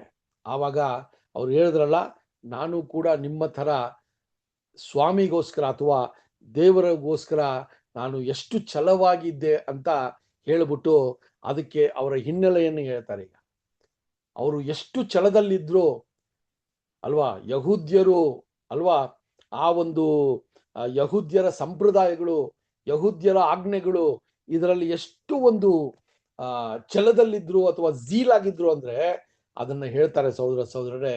ಯಾವ ರೀತಿ ಅವರು ಇದ್ರು ಅನ್ನೋದಕ್ಕೆ ಅಲ್ಲಿ ಒಂದು ಉದಾಹರಣೆಯನ್ನ ಕೊಡ್ತಾರೆ. 22ನೇ ಅಧ್ಯಾಯ 4 ಮತ್ತು 5 ವಚನಗಳನ್ನ ಓದೋಣ. 22ನೇ ಅಧ್ಯಾಯ 4 ಮತ್ತು 5 ವಚನಗಳು. ಕ್ರೈಸ್ತ ಮಾರ್ಗದವರನ್ನು ಹಿಂಸಿಸುವನಾಗಿ ಗಂಡಸರಿಗೂ ಹೆಂಗಸರಿಗೂ ಬೇಡಿ ಹಾಕಿಸುತ್ತಾ ಅವರನ್ನು ಸೆರೆಮನೆಗಳಿಗೆ ಕೂಡಿಸುತ್ತಾ ಇದ್ದೆನು. ಅವರ ಕೊಲೆಗಾದರೂ ಹಿಂದೆಗೆಯಲಿಲ್ಲ. ಈ ವಿಷಯದಲ್ಲಿ ಮಹಾಯಾಜಕರು ಹಿರಿಯ ಸಭೆಯವರೆಲ್ಲರೂ ಸಾಕ್ಷಿಗಳಾಗಿ ಇದ್ದಾರೆ. ಅವರಿಂದಲೇ ನಾನು ದಮಸ್ಕದಲ್ಲಿದ್ದ ಸಹೋದರರಿಗೆ ಕಾಗದಗಳನ್ನು ತೆಗೆದುಕೊಂಡು ಹೋಗಿ ಹೋದವರನ್ನು ಬೇಡಿಗಳಿಂದ ದಂಡನೆಗಾಗಿ ಯೆರೂಸಲೇಮಿಗೆ ತರಬೇಕೆಂದು ಹೊರಟೆನು.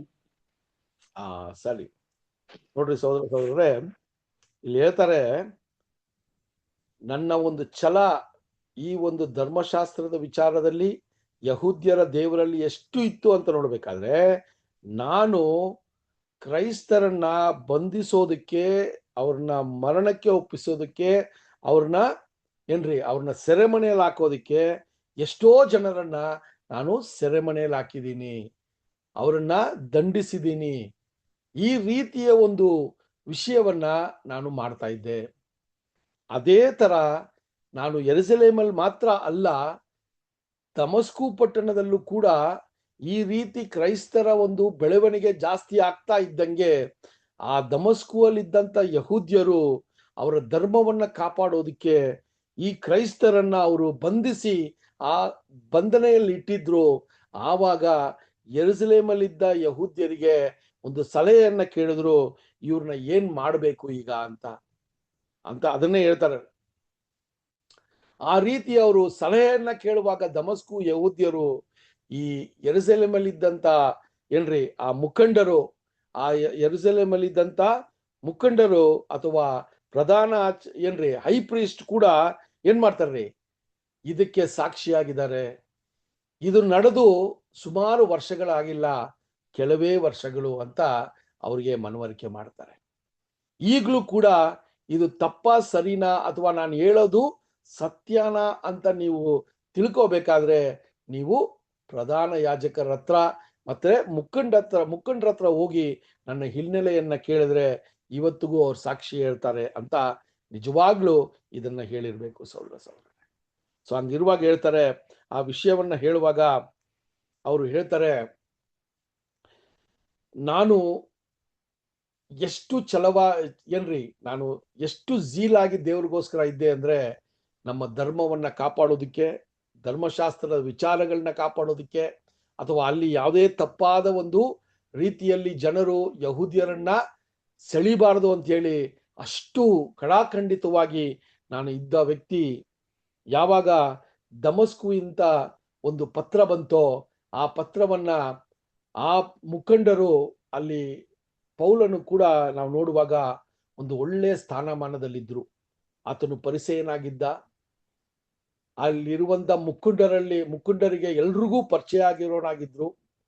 ಆ ಮುಖಂಡರು ಈತನಿಗಿದ್ದಂತ ಛಲವನ್ನ ನೋಡಿ ಈತನನ್ನ ಆಯ್ಕೆ ಮಾಡಿ ದಮಸ್ಕುಗೆ ಕಳಿಸಿ ಅಲ್ಲಿರುವಂತ ಯಹೂದ್ಯ ಕ್ರೈಸ್ತರನ್ನ ಸೆರೆ ಬಂಧಿಸಿ ಅವ್ರನ್ನ ಯೆರೂಸಲೇಮಿಗೆ ಕರ್ಕೊ ಬರುವಂತ ಒಂದು ದೊಡ್ಡ ಒಂದು ಜವಾಬ್ದಾರಿಯನ್ನ ಪೌಲಿಗೆ ಕೊಟ್ರು ಅಂತ ಅಲ್ಲಿ ಹೇಳ್ತಾರೆ ಸಹೋದರರೇ. ಆ ರೀತಿಯಲ್ಲಿ ನಾವು ನೋಡ್ಬೇಕಾದ್ರೆ ಈ ವಿಷಯಗಳನ್ನ ನಾವು ನೋಡ್ಬೇಕಾದ್ರೆ ಸಹೋದರರೇ, ಇದಕ್ಕೋಸ್ಕರ ಪೌಲನನ್ನ ನೇಮಕ ಮಾಡ್ತಾರೆ. ಪೌಲನ್ ಈಗ ಏನ್ ಮಾಡ್ತಾರೆ ಅಂತ ನೋಡ್ಬೇಕಾದ್ರೆ ದಮಸ್ಕುವಿಂದ ಬಂದಂತ ಪತ್ರ ಏನಂತ ಹೇಳ್ತು ಅಂದ್ರೆ, ಈ ಯಹೂದ್ಯ ಕ್ರೈಸ್ತರು ಇಲ್ಲಿ ದಿನೇ ಹೆಚ್ಚಾಗ್ತಾ ಇದ್ದಾರೆ, ಕ್ರೈಸ್ತರಾಗಿ ಯಹೂದ್ಯರು ಮಾರ್ಪಡೆ ಆಗ್ತಾ ಇದ್ದಾರೆ. ಅದಕ್ಕೆ ಏನು ಅಂತ ನಮಗೆ ಗೊತ್ತಿಲ್ಲ. ನಮ್ಮ ಧರ್ಮವನ್ನ ಕಾಪಾಡಬೇಕಾದ್ರೆ ಇವ್ರನ್ನ ನಾವು ಈಗ ಒಂದು ಮುಟ್ಟುಕೋಳು ಹಾಕ್ಬೇಕು, ನಾವು ಒಂದು ನಿಷೇಧ ತರಬೇಕು ಅಂತ ಹೇಳಿ ಆ ಪತ್ರವನ್ನ ಯೆರೂಸಲೇಮಿಗಿರುವಂತ ಮುಖಂಡರಿಗೆ ಅಥವಾ ಪ್ರಧಾನ ಯಾಜಕನಿಗೆ ಬರೆದಾಗ ಪ್ರಧಾನ ಯಾಜಕರು ಅಲ್ಲಿ ಮುಖಂಡರು ಈಗ ಪೌಲಿಗೆ ಅಪ್ಪಣೆಯನ್ನ ಕೊಡ್ತಾರೆ. ಪೌಲ್ ಅಪ್ಪಣೆಯನ್ನ ಕೊಟ್ಟಾಗ ಅಲ್ಲಿ ಪೌಲನು ಕೂಡ ವಚನವನ್ನ ನೀವು ಓದಿ ನೋಡುವಾಗ ಅನೇಕ ಪತ್ರಗಳ ಮೂಲಕ ಈ ಒಂದು ವ್ಯವಹಾರ ಆಗತ್ತೆ. ಸಾಮಾನ್ಯವಾಗಿ ಯಾರನ್ನೂ ಬಂಧಿಸಿ ಯೆರೂಸಲೇಮಿಗೆ ಕರ್ಕೊಂಬರಕ್ಕಾಗಲ್ಲ. ಸಾಮಾನ್ಯವಾಗಿ ಹೋಗಿ ಯಾವುದೇ ಒಂದು ಒಂದು ಪನಿಷ್ಮೆಂಟ್ ನ ಕೊಡಕ್ಕಾಗಲ್ಲ ಯಹೂದ್ಯರು. ಯಾಕಂದ್ರೆ ಯಹೂದ್ಯರು ರೋಮಾಪುರಿಯ ಅರಸರ ಕೆಳಗಿದ್ದಿರೋದ್ರಿಂದ ಅವ್ರದೇ ಆದಂತ ಯಾವುದೇ ವಿಚಾರಗಳನ್ನ ಅವ್ರು ಮಾಡಕ್ಕಾಗಲ್ಲ. ರೋಮಾಪುರಿಯ ಅರಸರ ಒಂದು ಆಜ್ಞೆ, ಅವರ ಒಂದು ಪರ್ಮಿಷನ್ ತಗೊಂಡೆ ಇವ್ರು ಎಲ್ಲಾ ವಿಷಯಗಳನ್ನ ಮಾಡಬೇಕು. ಕ್ರಮಬದ್ಧವಾಗಿ ಈ ಒಂದು ಪತ್ರಗಳ ಮೂಲಕ ಒಂದು ಅಥಾರಿಟಿ ಅಥವಾ ಅಪ್ರೂವಲ್, ಆ ಒಂದು ಪತ್ರಗಳ ಮೂಲಕನೇ ಈ ಒಂದು ಪರ್ಮಿಷನ್ ನಡಿಬೇಕು. ಅದನ್ನೇ ಅಲ್ಲಿ 5ನೇ ವಚನದಲ್ಲಿ ಹೇಳುವಾಗ ಹೇಳ್ತಾರೆ, ನಾನು ಸಹೋದರಗಳಿಂದ ಪತ್ರಗಳನ್ನ ಪಡ್ಕೊಂಡೆ. ಅದಾದ ನಂತರ ನಾನು ಇಲ್ಲಿರುವಂತ ಮುಖಂಡರ ನೇತೃತ್ವದಲ್ಲಿ ನಾನು ದಮಸ್ಕುಗೆ ಹೋಗಿ ಅಲ್ಲಿರುವಂತ ಯಹೂದ್ಯ ಕ್ರೈಸ್ತರನ್ನ ಈಗ ಬಂಧಿಸಿ ಅವ್ರನ್ನ ಸಂಕಷ್ಟಕ್ಕೆ ಒಳಪಡಿಸಕ್ಕೆ, ಅವ್ರನ್ನ ಪನಿಷ್ ಮಾಡಕ್ಕೆ, ಅವ್ರನ್ನ ಯೆರೂಸಲೇಮಿಗೆ ಕರ್ಕೊಬರೋದಿಕ್ಕೆ ನನಗೆ ಒಂದು ಆಜ್ಞೆ ಉಂಟಾಯಿತು ಅಂತ ಹೇಳ್ತಾರೆ ಸಹೋದರರೇ. ಈ ವಿಷಯವನ್ನ ನಾವು ನೋಡುವಾಗ ಪೌಲನ ಒಂದು ಒಂದು ವಿಷಯದಲ್ಲಿ ಆತನ ಧರ್ಮದ ವಿಚಾರದಲ್ಲಿ ಎಷ್ಟು ನಿಷ್ಠಾವಂತನಾಗಿದ್ದ, ಧರ್ಮಶಾಸ್ತ್ರದ ವಿಚಾರದಲ್ಲಿ ಅಥವಾ ಒಬ್ಬ ಯಹೂದ್ಯನ ವಿಚಾರದಲ್ಲಿ ಆತನ ಒಂದು ನಂಬಿಕೆಯಲ್ಲಿ ಅವನು ಎಷ್ಟು ದೃಢವಾಗಿ ಇದ್ದ ಅಂತ ನಮಗೆ ಮಾಹಿತಿ ಕೊಡುವಂತ ವಿಷಯಗಳನ್ನ ನಾವು ನೋಡ್ತೀವಿ ಸಹೋದರ. ಸರಿ, ಈಗ ಈ ಒಂದು ದಮಸ್ಕು ಅಲ್ಲಿ ಯಾವ ರೀತಿ ಯಹೂದ್ಯ ಕ್ರೈಸ್ತರು ಇಷ್ಟು ಹೆಚ್ಚಾಗಿ ಬೆಳೆದು ಅಲ್ಲಿರುವಂತ ಯಹೂದ್ಯರಿಗೆ ಒಂದು ಕಳವಳವನ್ನ ಉಂಟು ಮಾಡಿದ್ರು ಅಂತ ನೋಡ್ಬೇಕಾದ್ರೆ, ಇವರು ಹೆಂಗೆ ಇಷ್ಟು ಯೆರೂಸಲೇಮಲ್ಲಿ ಕೂಡ ಇಂಥ ಒಂದು ಕನ್ವರ್ಷನ್ ಆಗಿಲ್ಲ, ಇಂಥ ಒಂದು ಪರಿವರ್ತನೆ ಆಗಿಲ್ಲ, ಆದ್ರೆ ದಮಸ್ಕಲ್ಲೂ ಹೆಂಗೆ ಆಯ್ತು ಅಂತ ನೋಡ್ಬೇಕಾದ್ರೆ ಇವರ ಒಂದು ಹಿನ್ನೆಲೆ ಏನು ಅಂತ ನಾವು ಸ್ವಲ್ಪ ಗಮನಿಸಿ ನೋಡುವಾಗ, ಯಾವಾಗ ಇದೇ ಪೌಲನ ಒಂದು ನೇತೃತ್ವದಲ್ಲಿ ಸ್ತೆಫಾನನ ಒಂದು ಮರಣ ಅಲ್ಲಿ ಆಯ್ತೋ, ಆ ಸ್ತೆಫಾನನ ಮರಣದ ಮೂಲಕ ಒಂದು ದೊಡ್ಡ ಗೊಂದಲ ಅಲ್ಲಿ ಉಂಟಾಗಿ ಅಲ್ಲಿದ್ದಂತ ಯಹೂದ್ಯ ಕ್ರೈಸ್ತರು ನಾನಾ ಪ್ರಾಂತ್ಯಕ್ಕೆ ಚೆದರಿ ಹೋದ್ರು. ಆ ಚೆದರಿ ಹೋದ ಯಹೂದ್ಯರಲ್ಲಿ ದಮಸ್ಕು ಅಲ್ಲಿ ಹೋದಂತ ಯಹೂದ್ಯ ಕ್ರೈಸ್ತರು ಅಲ್ಲಿ ಅವರ ಒಂದು ಸಾಕ್ಷಿಯ ಮುಖಾಂತರ ಅನೇಕ ಜನರನ್ನ ಪರಿವರ್ತನೆ ಕ್ರಿಸ್ತನಲ್ಲಿ ಮಾಡಿದ್ರು ಅಂತ ನಾವು ನೋಡ್ಬೋದು. ಇದೇ ಅವರ ಹಿನ್ನೆಲೆ. ಅದಕ್ಕೋಸ್ಕರನೇ ಆ ದಮಸ್ಕು ಅಲ್ಲಿ ಯೆರೂಸಲೇಮಿಗೆ ಹೋಲಿಕೆ ಮಾಡ್ಕೊಂಡ್ರೆ ದಮಸ್ಕು ಅಲ್ಲಿ ದೊಡ್ಡ ಒಂದು ಕನ್ವರ್ಷನ್ ನಡೀತಾ ಇತ್ತು. ಯಹೂದ್ಯರು ಅನೇಕ ಜನ ಅವರ ಒಂದು ನಂಬಿಕೆ ವಿಶ್ವಾಸದಲ್ಲಿ ಒಂದು ಬದಲಾವಣೆಯನ್ನ ಮಾಡಿ ಕ್ರಿಸ್ತನನ್ನ ಸ್ವೀಕಾರ ಮಾಡಿಕೊಂಡು ಅವರು ಕ್ರೈಸ್ತರಾಗಿ ಮಾರ್ಪಡೆ ಆದ್ರು ಅಂತ ಕೂಡ ನಾವು ನೋಡ್ತೀವಿ ಸಹೋದರರೇ. ಸೊ ಅದರಿಂದ ಈ ವಿಚಾರಗಳನ್ನ ನಾವು ನೋಡುವಾಗ ಸಹೋದರರೇ, ಪೌಲನ ವಿಷಯದಲ್ಲಿ ಯಾವ ರೀತಿಯ ಒಂದು ಕಾರ್ಯಗಳು ಆಯ್ತು ಅಂತ ನೋಡ್ಬೇಕು. ಸೊ ಈಗ ಇಷ್ಟು ಹಿನ್ನೆಲೆಯನ್ನ ಹೇಳಿದಾಗ ಅಲ್ಲಿ ಯಹೂದ್ಯರಿಗೆ ಆಲೋಚನೆ ಮಾಡುವಂತ ಒಂದು ಸಂದರ್ಭವನ್ನ ಅಲ್ಲಿ ಪೌಲು ಉಂಟು ಮಾಡಿದ್ರು ಅಲ್ವಾ. ಸಾಮಾನ್ಯವಾಗಿ ದಂಗೆಗಳನ್ನ ಉಂಟು ಮಾಡುವ ವ್ಯಕ್ತಿಗಳು ತುಂಬಾ ಕಡಿಮೆನೇ ಇರ್ತಾರೆ. ದಂಗೆಗಳನ್ನ ಉಂಟು ಮಾಡುವ ವ್ಯಕ್ತಿಗಳು ಅವರ ಒಂದು ನಂಬರ್ಸ್ ಅಥವಾ ಅವರ ಒಂದು ಪರ್ಸೆಂಟೇಜ್ ತಗೊಂಡ್ರೆ ಒಂದು 5% ಜನ ಇರಲ್ಲ ಅಲ್ಲಿ ಅಲ್ವಾ. ಸೊ ಅವರ ಒಂದು ಪ್ರಚೋದನೆಯಿಂದ ಜನರು ದಂಗೆಯನ್ನ ಎಬ್ಬಿಸುವ ಒಂದು ವಿಷಯ. ಆದರೆ ಈಗ ಪೌಲನ ಸಾಕ್ಷಿಯಲ್ಲಿ ಅಲ್ಲಿ ನಿಜವಾಗ್ಲೂ ಯಹೂದ್ಯರಾಗಿ ದೇವರ ಭಯಭಕ್ತಿ ಇರುವಂತ ಯಹೂದ್ಯರು ಆಲೋಚನೆ ಮಾಡೋದಕ್ಕೆ ಒಂದು ಅವಕಾಶವನ್ನ ದೇವರು ಉಂಟು ಮಾಡಿಕೊಡ್ತಾರೆ ಸಹೋದರನೇ. ಸೊ ಆ ರೀತಿಯಲ್ಲಿ ನಾವು ನೋಡ್ಬೇಕಾದ್ರೆ ಪೌಲನು ವಿಚಾರಗಳನ್ನ ಹೇಳುವಾಗ ಪೌಲನು ಯಾವ ರೀತಿ ಅಲ್ಲಿ ಚೇಂಜ್ ಆದ್ರು ಅಂತ ಅದನ್ನ ಹೇಳ್ಕೊ ಬರ್ತಾರೆ ಸಹೋದರನೇ. ದಮಸ್ಕಿಗೆ ಅಪ್ಪನೆ ತಗೊಂಡು ಯಹೂದ್ಯ ಕ್ರಿಸ್ತರನ್ನ ಯೆರೂಸಲೇಮಿಗೆ ತರಬೇಕು ಅಂತ ಹೋಗುವಾಗ ಅವರ ಮನಸ್ಥಿತಿ ಯಾವ ರೀತಿ ಇತ್ತು ಅಂತ ಕೂಡ ನಾವು ನೋಡ್ಬೇಕು ಸಹೋದರ. ಈ ಒಂದು ವಿಚಾರದಲ್ಲಿ ಪೌಲನು ಅವರ ನಂಬಿಕೆ, ಅವರ ಒಂದು ವಿಶ್ವಾಸಕ್ಕೆ, ಯಹೂದ್ಯರ ನಂಬಿಕೆ ಮತ್ತು ವಿಶ್ವಾಸಕ್ಕೆ ಯಾವುದೇ ರೀತಿಯ ಒಂದು ಧಕ್ಕನ್ನ ಉಂಟು ಮಾಡದೆ ಇವರ ಒಂದು ಸಾಕ್ಷಿ ಅವರ ಮನಸ್ಸನ್ನ ಸೆಳೆಯುವ ರೀತಿಯಲ್ಲಿ ಇತ್ತು. ಸಾಮಾನ್ಯವಾಗಿ ನಾವು ನೋಡ್ಬೇಕಾದ್ರೆ ಯಾವುದೇ ರೀತಿಯ ಒಂದು ನಂಬಿಕೆ ಧರ್ಮದಲ್ಲಿ ಇರೋರನ್ನ ನಿಮ್ಮ ಧರ್ಮವು ತಪ್ಪು ಅಂತ ನಾವು ನಮ್ಮ ಸಾಕ್ಷಿಯನ್ನ ಪ್ರಾರಂಭ ಮಾಡಿಬಿಟ್ರೆ ಅಲ್ಲಿ ಕೇಳುವ ಮನಸ್ಥಿತಿಯಲ್ಲಿ ಯಾರೂ ಇರಲ್ಲ. ಸೊ ಅದರಿಂದ ನಾವು ದೇವರ ಜ್ಞಾನದಿಂದ ಅಲ್ಲಿ ಇರುವಂತ ಆ ಒಂದು ಆ ಜನ ಸಮೂಹವನ್ನ ಫಸ್ಟು ಅಂಡರ್ಸ್ಟ್ಯಾಂಡ್ ಮಾಡಿಕೊಂಡು ಆ ಜನ ಸಮೂಹವನ್ನ ನಮ್ಮ ಒಂದು ಕಾನ್ಫಿಡೆನ್ಸ್ ಅಲ್ಲಿ ತರೋದಿಕ್ಕೆ ನಾವು ಯಾವ ರೀತಿಯ ಸಾಕ್ಷಿ ಹೇಳಬೇಕು ಅಂತ ದೇವರಲ್ಲಿ ನಾವು ಬೇಡ್ಕೊಂಡು ಈ ಸಾಕ್ಷಿಯನ್ನು ಹೇಳುವಾಗ ಅದು ನಿಜವಾಗ್ಲೂ ಎಲ್ರೂ ಆಲೋಚನೆ ಮಾಡೋದಿಕ್ಕೆ ಯಾವುದು ಸರಿ ಯಾವುದು ತಪ್ಪು ಅಂತ ಯೋಚನೆ ಮಾಡೋದಕ್ಕೆ ನಾವು ಅವಕಾಶಗಳನ್ನ ಮಾಡಿಕೊಡ್ಬೇಕು ಸಹೋದರರೇ. ಇದು ಕೂಡ ನಾವು ಕಲಿಯುವಂತ ಒಂದು ಪಾಠ ಈ ಸಾಕ್ಷಿಯ ವಿಚಾರದಲ್ಲಿ.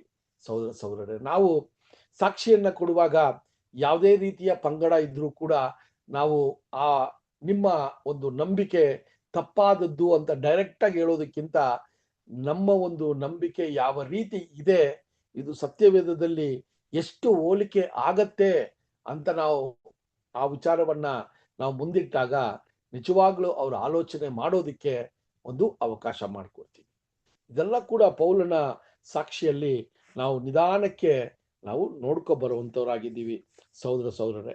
ಸೊ ಆ ರೀತಿಯ ವಿಚಾರದಲ್ಲಿ ನೋಡ್ಬೇಕಾದ್ರೆ ಪೌಲನು ಏನನ್ನ ಬಿತ್ತನೆ ಮಾಡಿದ್ರೋ ಅದನ್ನ ಇಲ್ಲಿ ಕುಯ್ದ್ರು ಅಂತ ಕೂಡ ಒಂದು ವಿಚಾರವನ್ನ ನಾವು ಗಮನಿಸ್ಬೇಕು. ಸಾಧಾರಣವಾಗಿ ಪೌಲನು ವಿಚಾರಗಳನ್ನ ಹೇಳುವಾಗ, ನಾನು ಈ ಒಂದು ದಮಸ್ಕುವಲ್ಲಿ ಹೋಗಿ ಎಷ್ಟೋ ಕ್ರೈಸ್ತರಿಗೆ ನಾನು ಕಿರುಕುಳವನ್ನ ಕೊಟ್ಟು ಅವ್ರನ್ನ ಬಂಧಿಸಿ ಅವ್ರಿಗೆ ಸಂಕಷ್ಟಗಳನ್ನು ಉಂಟು ಮಾಡಿದ್ದೀನಿ. ಇದೆಲ್ಲ ಕೂಡ ನನ್ನ ತಿಳುವಳಿಕೆ ಇಲ್ಲದೆ ನಾನು ಮಾಡಿದ್ದೀನಿ. ಅದಕ್ಕೋಸ್ಕರ ದೇವರು ನನಗೆ ಒಂದು ಫರ್ಗಿವ್ನೆಸ್ನ ಕೊಟ್ಟಿದ್ದಾರೆ ಅಂತ ಬರೀತಾರೆ, ನನ್ನನ್ನ ಕ್ಷಮಿಸಿದ್ದಾರೆ ಅಂತ ಕೂಡ ಅವ್ರು ಅಕ್ನಾಲೇಜ್ ಮಾಡ್ತಾರೆ. ಆದ್ರೆ ಕೂಡ ಏನ್ ನಾವು ಬಿತ್ತನೆ ಮಾಡ್ತೀವೋ ಅದನ್ನ ಕುಯ್ಲೇಬೇಕು ಅನ್ನುವಂತ ಒಂದು ನಿಯಮ ದೇವರು ಯಾವಾಗ್ಲೂ ಸತ್ಯವೇದದಲ್ಲಿ ನಮಗೆ ತಿಳಿಸ್ತಾನೆ ಇರ್ತಾರೆ. ಈ ಪೌಲನ ವಿಚಾರದಲ್ಲೂ ಕೂಡ ನಾವು ಸ್ವಲ್ಪ ಗಮನ ಕೊಟ್ಟಾಗ, ಇದೇ ಪೌಲನು ಯಾವ ರೀತಿ ಸ್ತೆಫಾನನನ್ನ ಒಡೆದು ಸಾಯಿಸುವ ಒಂದು ವಿಷಯದಲ್ಲಿ ಈತನು ಕೂಡ ಭಾಗಿದಾರರಾಗಿದ್ದ, ಅದನ್ನೇ ಈಗ ದೇವರು ಈತನ ಜೀವನದಲ್ಲಿ ಅದನ್ನ ಕುಯ್ಯೋಕ್ಕೆ ಅಥವಾ ಆತನು ಅನುಭವಿಸಕ್ಕೆ ಒಂದು ಅವಕಾಶವನ್ನ ಕೂಡ ಮಾಡ್ತಾರೆ ಸಹೋದರ. ಆದ್ರಿಂದ ಈ ವಿಚಾರ ಕೂಡ ನಮ್ಮ ಮನಸ್ಸಲ್ಲಿ ಎಲ್ಲೋ ಒಂದ್ ಕಡೆ ನಾವು ಇದನ್ನ ನೆನೆಸ್ಕೋಬೇಕು. ನಾವು ಏನು ದೇವರಲ್ಲಿ ಇದ್ದು ಕೂಡ ನಮ್ಮ ಜೀವನದಲ್ಲಿ ಏನು ಬಿತ್ತನೆಯನ್ನ ಮಾಡ್ತೀವೋ ಅದನ್ನ ಕುಯ್ಯುವ ಒಂದು ವಿಷಯ ಕೂಡ ದೇವರು ನಮಗೆ ನಡೆಸ್ತಾರೆ. ಇದು ಆತ್ಮಿಕ ಜೀವನದಲ್ಲಿ ನಾವು ದಿನನಿತ್ಯ ಮಾಡುವಂತ ಜೀವನದಲ್ಲಿ ನಾವು ಏನು ತಪ್ಪಾದ ವಿಷಯದಲ್ಲಿ ನಾವು ಬಿತ್ತನೆ ಮಾಡ್ತೀವೋ ಆ ತಪ್ಪಾದ ವಿಷಯವನ್ನ ನಾವು ಕೊಯ್ಲೇಬೇಕು. ಅದಕ್ಕೆ ಬೇಕಾಗಿರುವಂತ ಪನಿಷ್ಮೆಂಟ್ನ ದೇವರು ನಮಗೆ ಕೊಟ್ಟೇ ಕೊಡ್ತಾರೆ. ಇದು ದೇವರ ಸಂಕಲ್ಪ. ಅದರಿಂದ ನಾವು ಈ ವಿಚಾರಗಳನ್ನ ಕೂಡ ನಮ್ಮ ಮನಸ್ಸಿಗೆ ನಾವು ತಂದ್ಕೋಬೇಕು. ನಾವು ಮಾಡುವಂತ ಒಂದೊಂದು ತಪ್ಪಾದ ಕ್ರಿಯೆಗಳು, ತಪ್ಪಾದ ವಿಷಯಗಳು, ಅದರ ಪರಿಣಾಮಗಳನ್ನ ನಾವು ಎದುರಿಸಲೇಬೇಕು. ಅದರ ಪರಿಣಾಮವನ್ನ ನಾವು ಏನ್ ಮಾಡ್ಬೇಕ್ರಿ, ಅದನ್ನ ನಾವು ಮಾಡ್ಬೇಕಂದ್ರೆ ಆ ಪರಿಣಾಮವನ್ನ ನಾವು ಏನ್ ಮಾಡ್ಬೇಕಂದ್ರೆ ಅದನ್ನ ಫೇಸ್ ಮಾಡಲೇಬೇಕು. ಅದನ್ನ ತಪ್ಪಿಸ್ಕೊಳಕ್ ಆಗಲ್ಲ ಸಹೋದರ. ಅದರಿಂದ ಈ ನಿಯಮ ಯಾವಾಗ್ಲೂ ಕ್ರಿಸ್ತನಲ್ಲಿ ಇದ್ದಾಗ ಕೂಡ ಈ ನಿಯಮ ನಮಗೆ ವರ್ಕ್ ಆಗುತ್ತೆ.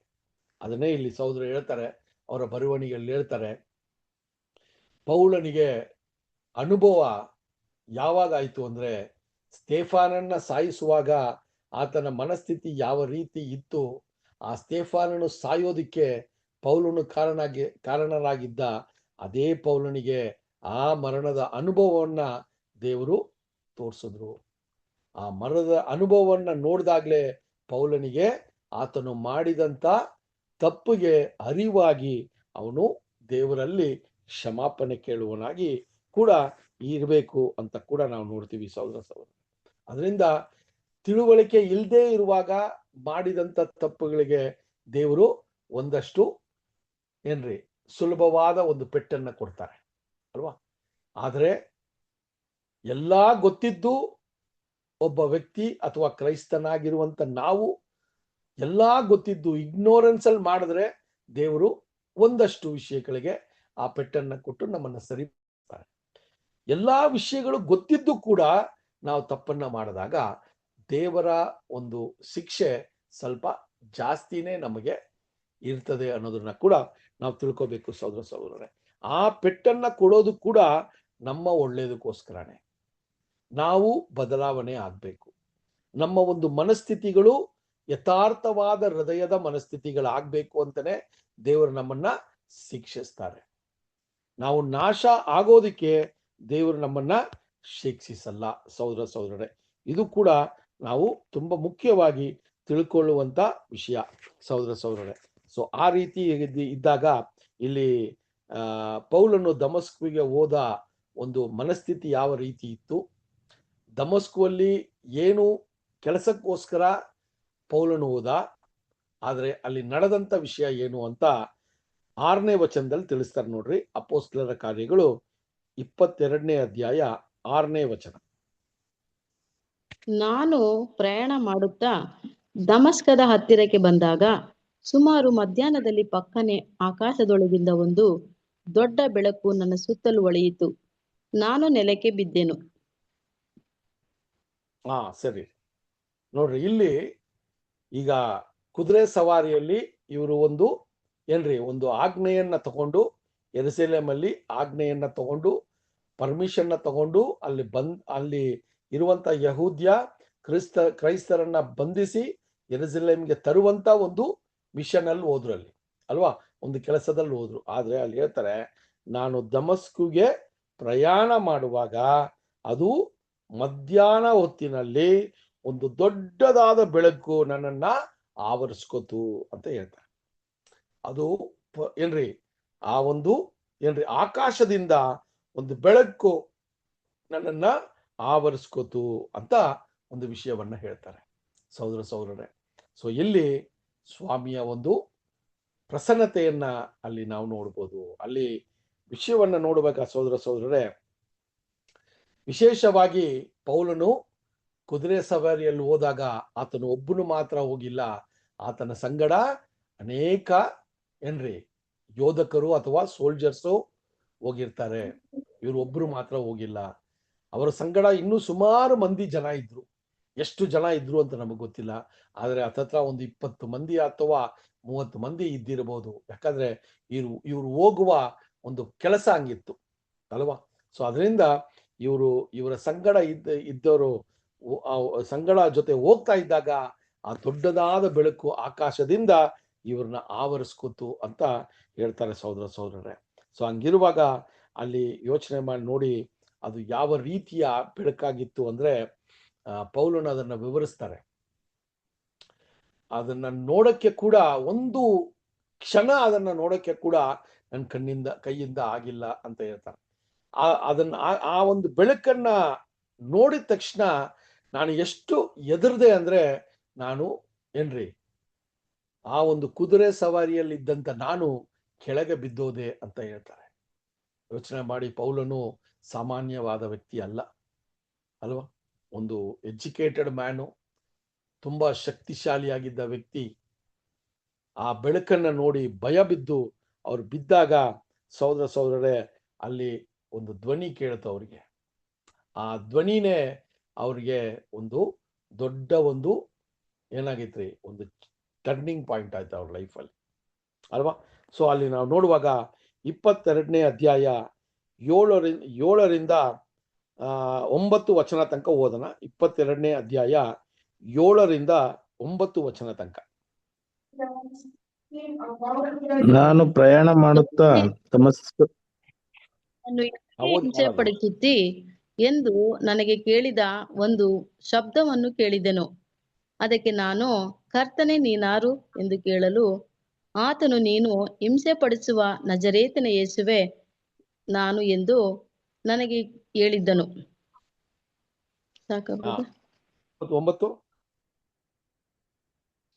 ನನ್ನ ಜೊತೆಯಲ್ಲಿದ್ದವರು ಬೆಳಕನ್ನು ಕಂಡರೆ ಹೊರತು ನನ್ನ ಸಂಗಡ ಮಾತಾಡಿದ ಅವನ ಶಬ್ದವನ್ನು ಕೇಳಲಿಲ್ಲ. ಓಕೆ. ಸೊ ಇಲ್ಲಿ ನಾವು ನೋಡಿದಾಗ ಆತನು ನೆಲಕ್ಕೆ ಬಿದ್ದಿದ ತಕ್ಷಣನೇ, ಆ ನೆಲಕ್ಕೆ ಬಿದ್ದು ಅವರು ಮರುಕ್ಷಣನೇ ಏನು ಆಗ್ತಾ ಇದೆ ಅಂತ ಅವ್ರಿಗೆ ಗೊತ್ತಿಲ್ಲ. ಆವಾಗ ಒಂದು ಧ್ವನಿ ಕೇಳ್ತ, ಅವ್ರಿಗೆ ಒಂದು ಶಬ್ದ ಕೇಳ್ತ, ಸೌಲನೇ ಸೌಲನೇ ಏನಕ್ಕೆ ನನ್ನನ್ನ ಹಿಂಸಿಸ್ತೀಯಾ ಅಂತ. ನೋಡ್ರಿ, ಇದು ತುಂಬಾ ಮುಖ್ಯವಾದ ವಿಷಯ ಸಹೋದರರೇ. ಇಲ್ಲಿ ನಾವು ನೋಡ್ಬೇಕಾದ್ರೆ ಅಲ್ಲಿ ಮಾತುಗಳು ಪೌಲನೇ ಪೌಲನೇ ಅಂತ ಬಂದಿಲ್ಲ, ಸೌಲ್ ಸೌಲ್ ಅಂತ ಬರ್ತದೆ ಸಹೋದರರೇ. ಇದು ನಾವು ತುಂಬಾ ಆ ಒಂದು ಟೈಮಲ್ಲಿ ಪೌಲಾಗಿ ಮಾರ್ಪಡೆ ಆಗದೆ ಇರುವಂತ ವ್ಯಕ್ತಿಗೆ ಸೌಲ್ ಅಂತ ಅಲ್ಲಿ ಯೇಸು ಸ್ವಾಮಿ ಏನ್ ಮಾಡ್ತಾರ್ರಿ, ಒಂದು ಹೆಸರನ್ನ ಅಲ್ಲಿ ಹೇಳ್ತಾರೆ, ನನ್ನನ್ನ ಯಾಕೆ ನೀನು ಹಿಂಸಿಸ್ತೀಯಾ ಇದೆಯಾ ಅಂತ ಕೇಳ್ತಾರೆ. ಸೊ ನೋಡ್ರಿ, ಸೌಲನಿಗೆ ಈ ಒಂದು ಕ್ಷಣದಲ್ಲಿ ಯಾವ ರೀತಿಯ ಒಂದು ಮನಸ್ಸು ಅಲ್ಲಿ ಇದ್ದಿರ್ಬೇಕು ಅಂತ ನೋಡ್ರಿ, ಯಾವ ರೀತಿಯ ಒಂದು ಯೋಚನೆಗಳು ಆತನಿಗೆ ಬಂದಿರಬೇಕು ಅಂತ ಯೋಚನೆ ಮಾಡಿ.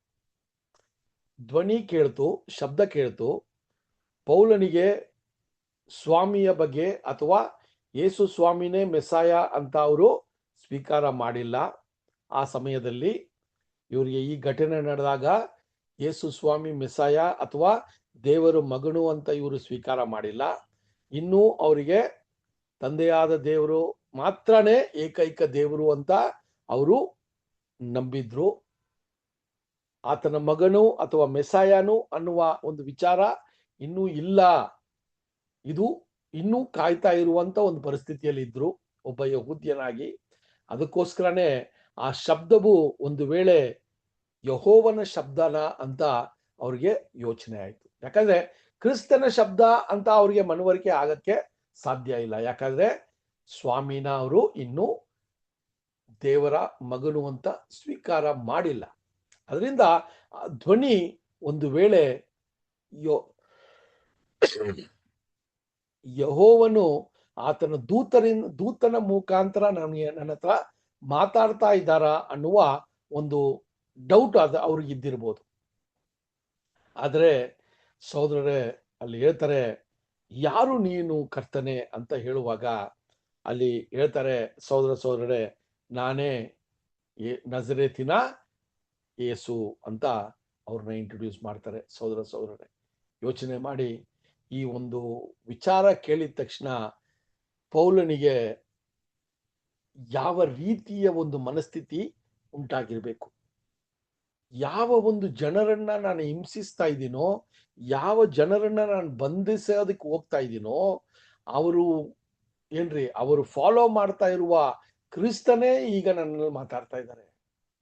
ಸೊ ಇನ್ಸ್ಟಂಟ್ ಆಗಿ ಸ್ವಾಮಿಯನ್ನ ಮೆಸಾಯ ಅಂತ ಇವರು ಸ್ವೀಕಾರ ಮಾಡ್ಕೋಬೇಕಾಗಿತ್ತು. ಯಾಕಂದ್ರೆ ಆ ಒಂದು ಪರಿಸ್ಥಿತಿಯಲ್ಲಿ ಇವ್ರನ್ನ ದೇವರು ನಡೆಸಿದ್ರು. ಸಹೋದರರೇ, ಅವರ ಒಂದು ಧರ್ಮ, ಅವರ ಒಂದು ನ್ಯಾಯ ಅವರ ಒಂದು ಏನಂತ ಹೇಳ್ತೀರಾ, ಆಜ್ಞೆಗಳು ಅಥವಾ ಧರ್ಮಶಾಸ್ತ್ರವು, ಯಹೂದ್ಯರ ಸಂಪ್ರದಾಯಗಳು, ಇದೆಲ್ಲ ಒಂದು ಕಡೆ ಇದ್ರೂ ಕೂಡ ಈಗ ಸ್ವಾಮಿನೇ, ಯೇಸು ಸ್ವಾಮಿನೇ ಮೆಸ್ಸಾಯ ಅಂತ ಇವ್ರಿಗೆ ಯಾವಾಗ ಸ್ಪಷ್ಟ ಆಗ್ಬಿಡ್ತೋ, ಅವರಲ್ಲಿದ್ದಂತ ಆ ನಾಲೆಜು ಟೋಟಲ್ ಆಗಿ ಈಗ ಬೇರೆ ಬೆಳಕಲ್ಲಿ ನೋಡುವಂತ ಒಂದು ಪರಿಸ್ಥಿತಿಗೆ ಬಂದ್ಬಿಟ್ರು.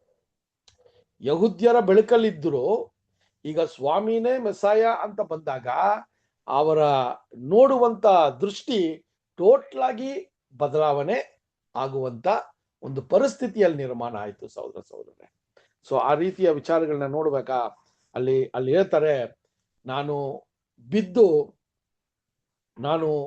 ಬಿದ್ದಾಗ ಒಂದು ಶಬ್ದ ಕೇಳ್ತು, ನನ್ನನ್ನ ಏಕೆ ಹಿಂಸಿಸ್ತಾ ಇದೆಯಾ ಅಂತ ಹೇಳಿದಾಗ, ನೀವು ಯಾರು ಸ್ವಾಮಿ ಅಂತ ಕೇಳುವಾಗ, ನಾನೇ ಯೇಸು ಕ್ರಿಸ್ತನು, ನಜರೇನಿನ ಯೇಸು ಕ್ರಿಸ್ತನು ನೀನು ಹಿಂಸಿಸ್ತಾ ಇರೋದು ಅಂತ ಹೇಳ್ತಾರೆ. ನೋಡ್ರಿ, ಈ ವಿಚಾರಗಳನ್ನ ಒಂದೊಂದು ನಾವು ನೋಡುವಾಗ ಈ ಶಬ್ದ, ಈ ಒಂದು ವಿಷಯ, ಸ್ವಾಮಿಯಿಂದ ಬಂದಂತ ಈ ಒಂದು ಶಬ್ದ ಎಷ್ಟು ಅರ್ಥವನ್ನ ಕೊಡುವಂತ ಶಬ್ದವಾಗಿದೆ ಅಂತ ಯೋಚನೆ ಮಾಡ್ಬೇಕು.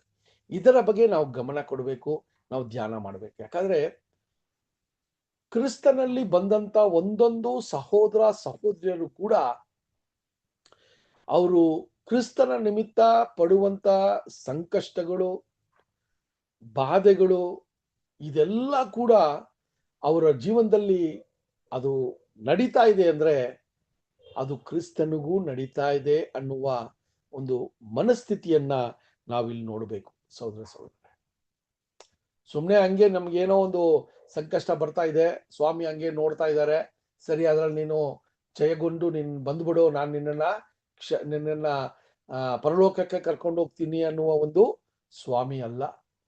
ನಮ್ಮ ಯಜಮಾನರು, ನಮ್ಮ ಸ್ವಾಮಿ ಯಾವ ರೀತಿಯ ಮನಸ್ಥಿತಿ ಇರೋರಂದ್ರೆ, ನನ್ನ ಜೀವನದಲ್ಲಿ ಆತನ ಸೇವೆಯಲ್ಲಿ, ಆತನ ಸಾಕ್ಷಿಯಲ್ಲಿ ನಾನು ಪಡುವಂತ ಸಂಕಷ್ಟಗಳು, ನಾನು ಪಡುವಂತ ಬಾಧೆಗಳಲ್ಲಿ ನಾನು ಇರುವಾಗ ಸಹೋದರರೇ, ಅದೆಲ್ಲ ಕೂಡ ನನ್ನ ಜೊತೆ ಅವರು ಕೂಡ ಆ ಒಂದು ದುಃಖ ಸಂಕಟವನ್ನ ಅವರು ಕೂಡ ಪಾಲುಗಾರರಾಗಿದ್ದಾರೆ ಅನ್ನುವ ಒಂದು ವಿಷಯ ಇಲ್ಲಿ ನಾವು ತಿಳ್ಕೋಬೇಕು ಸಹೋದರ. ಯಾಕಂದ್ರೆ ಅಲ್ಲಿ ಸ್ವಾಮಿ ಹೇಳಿರ್ಬೋದು, ಯಾಕೆ ನನ್ನನ್ನು ಹಿಂಬಾಲಿಸೋರ್ನ ನೀನು ಸಂಕಟಕ್ಕೆ ಒಳಗಾಕಿಸ್ತೀಯಾ ಇದೆ ಅಂತ.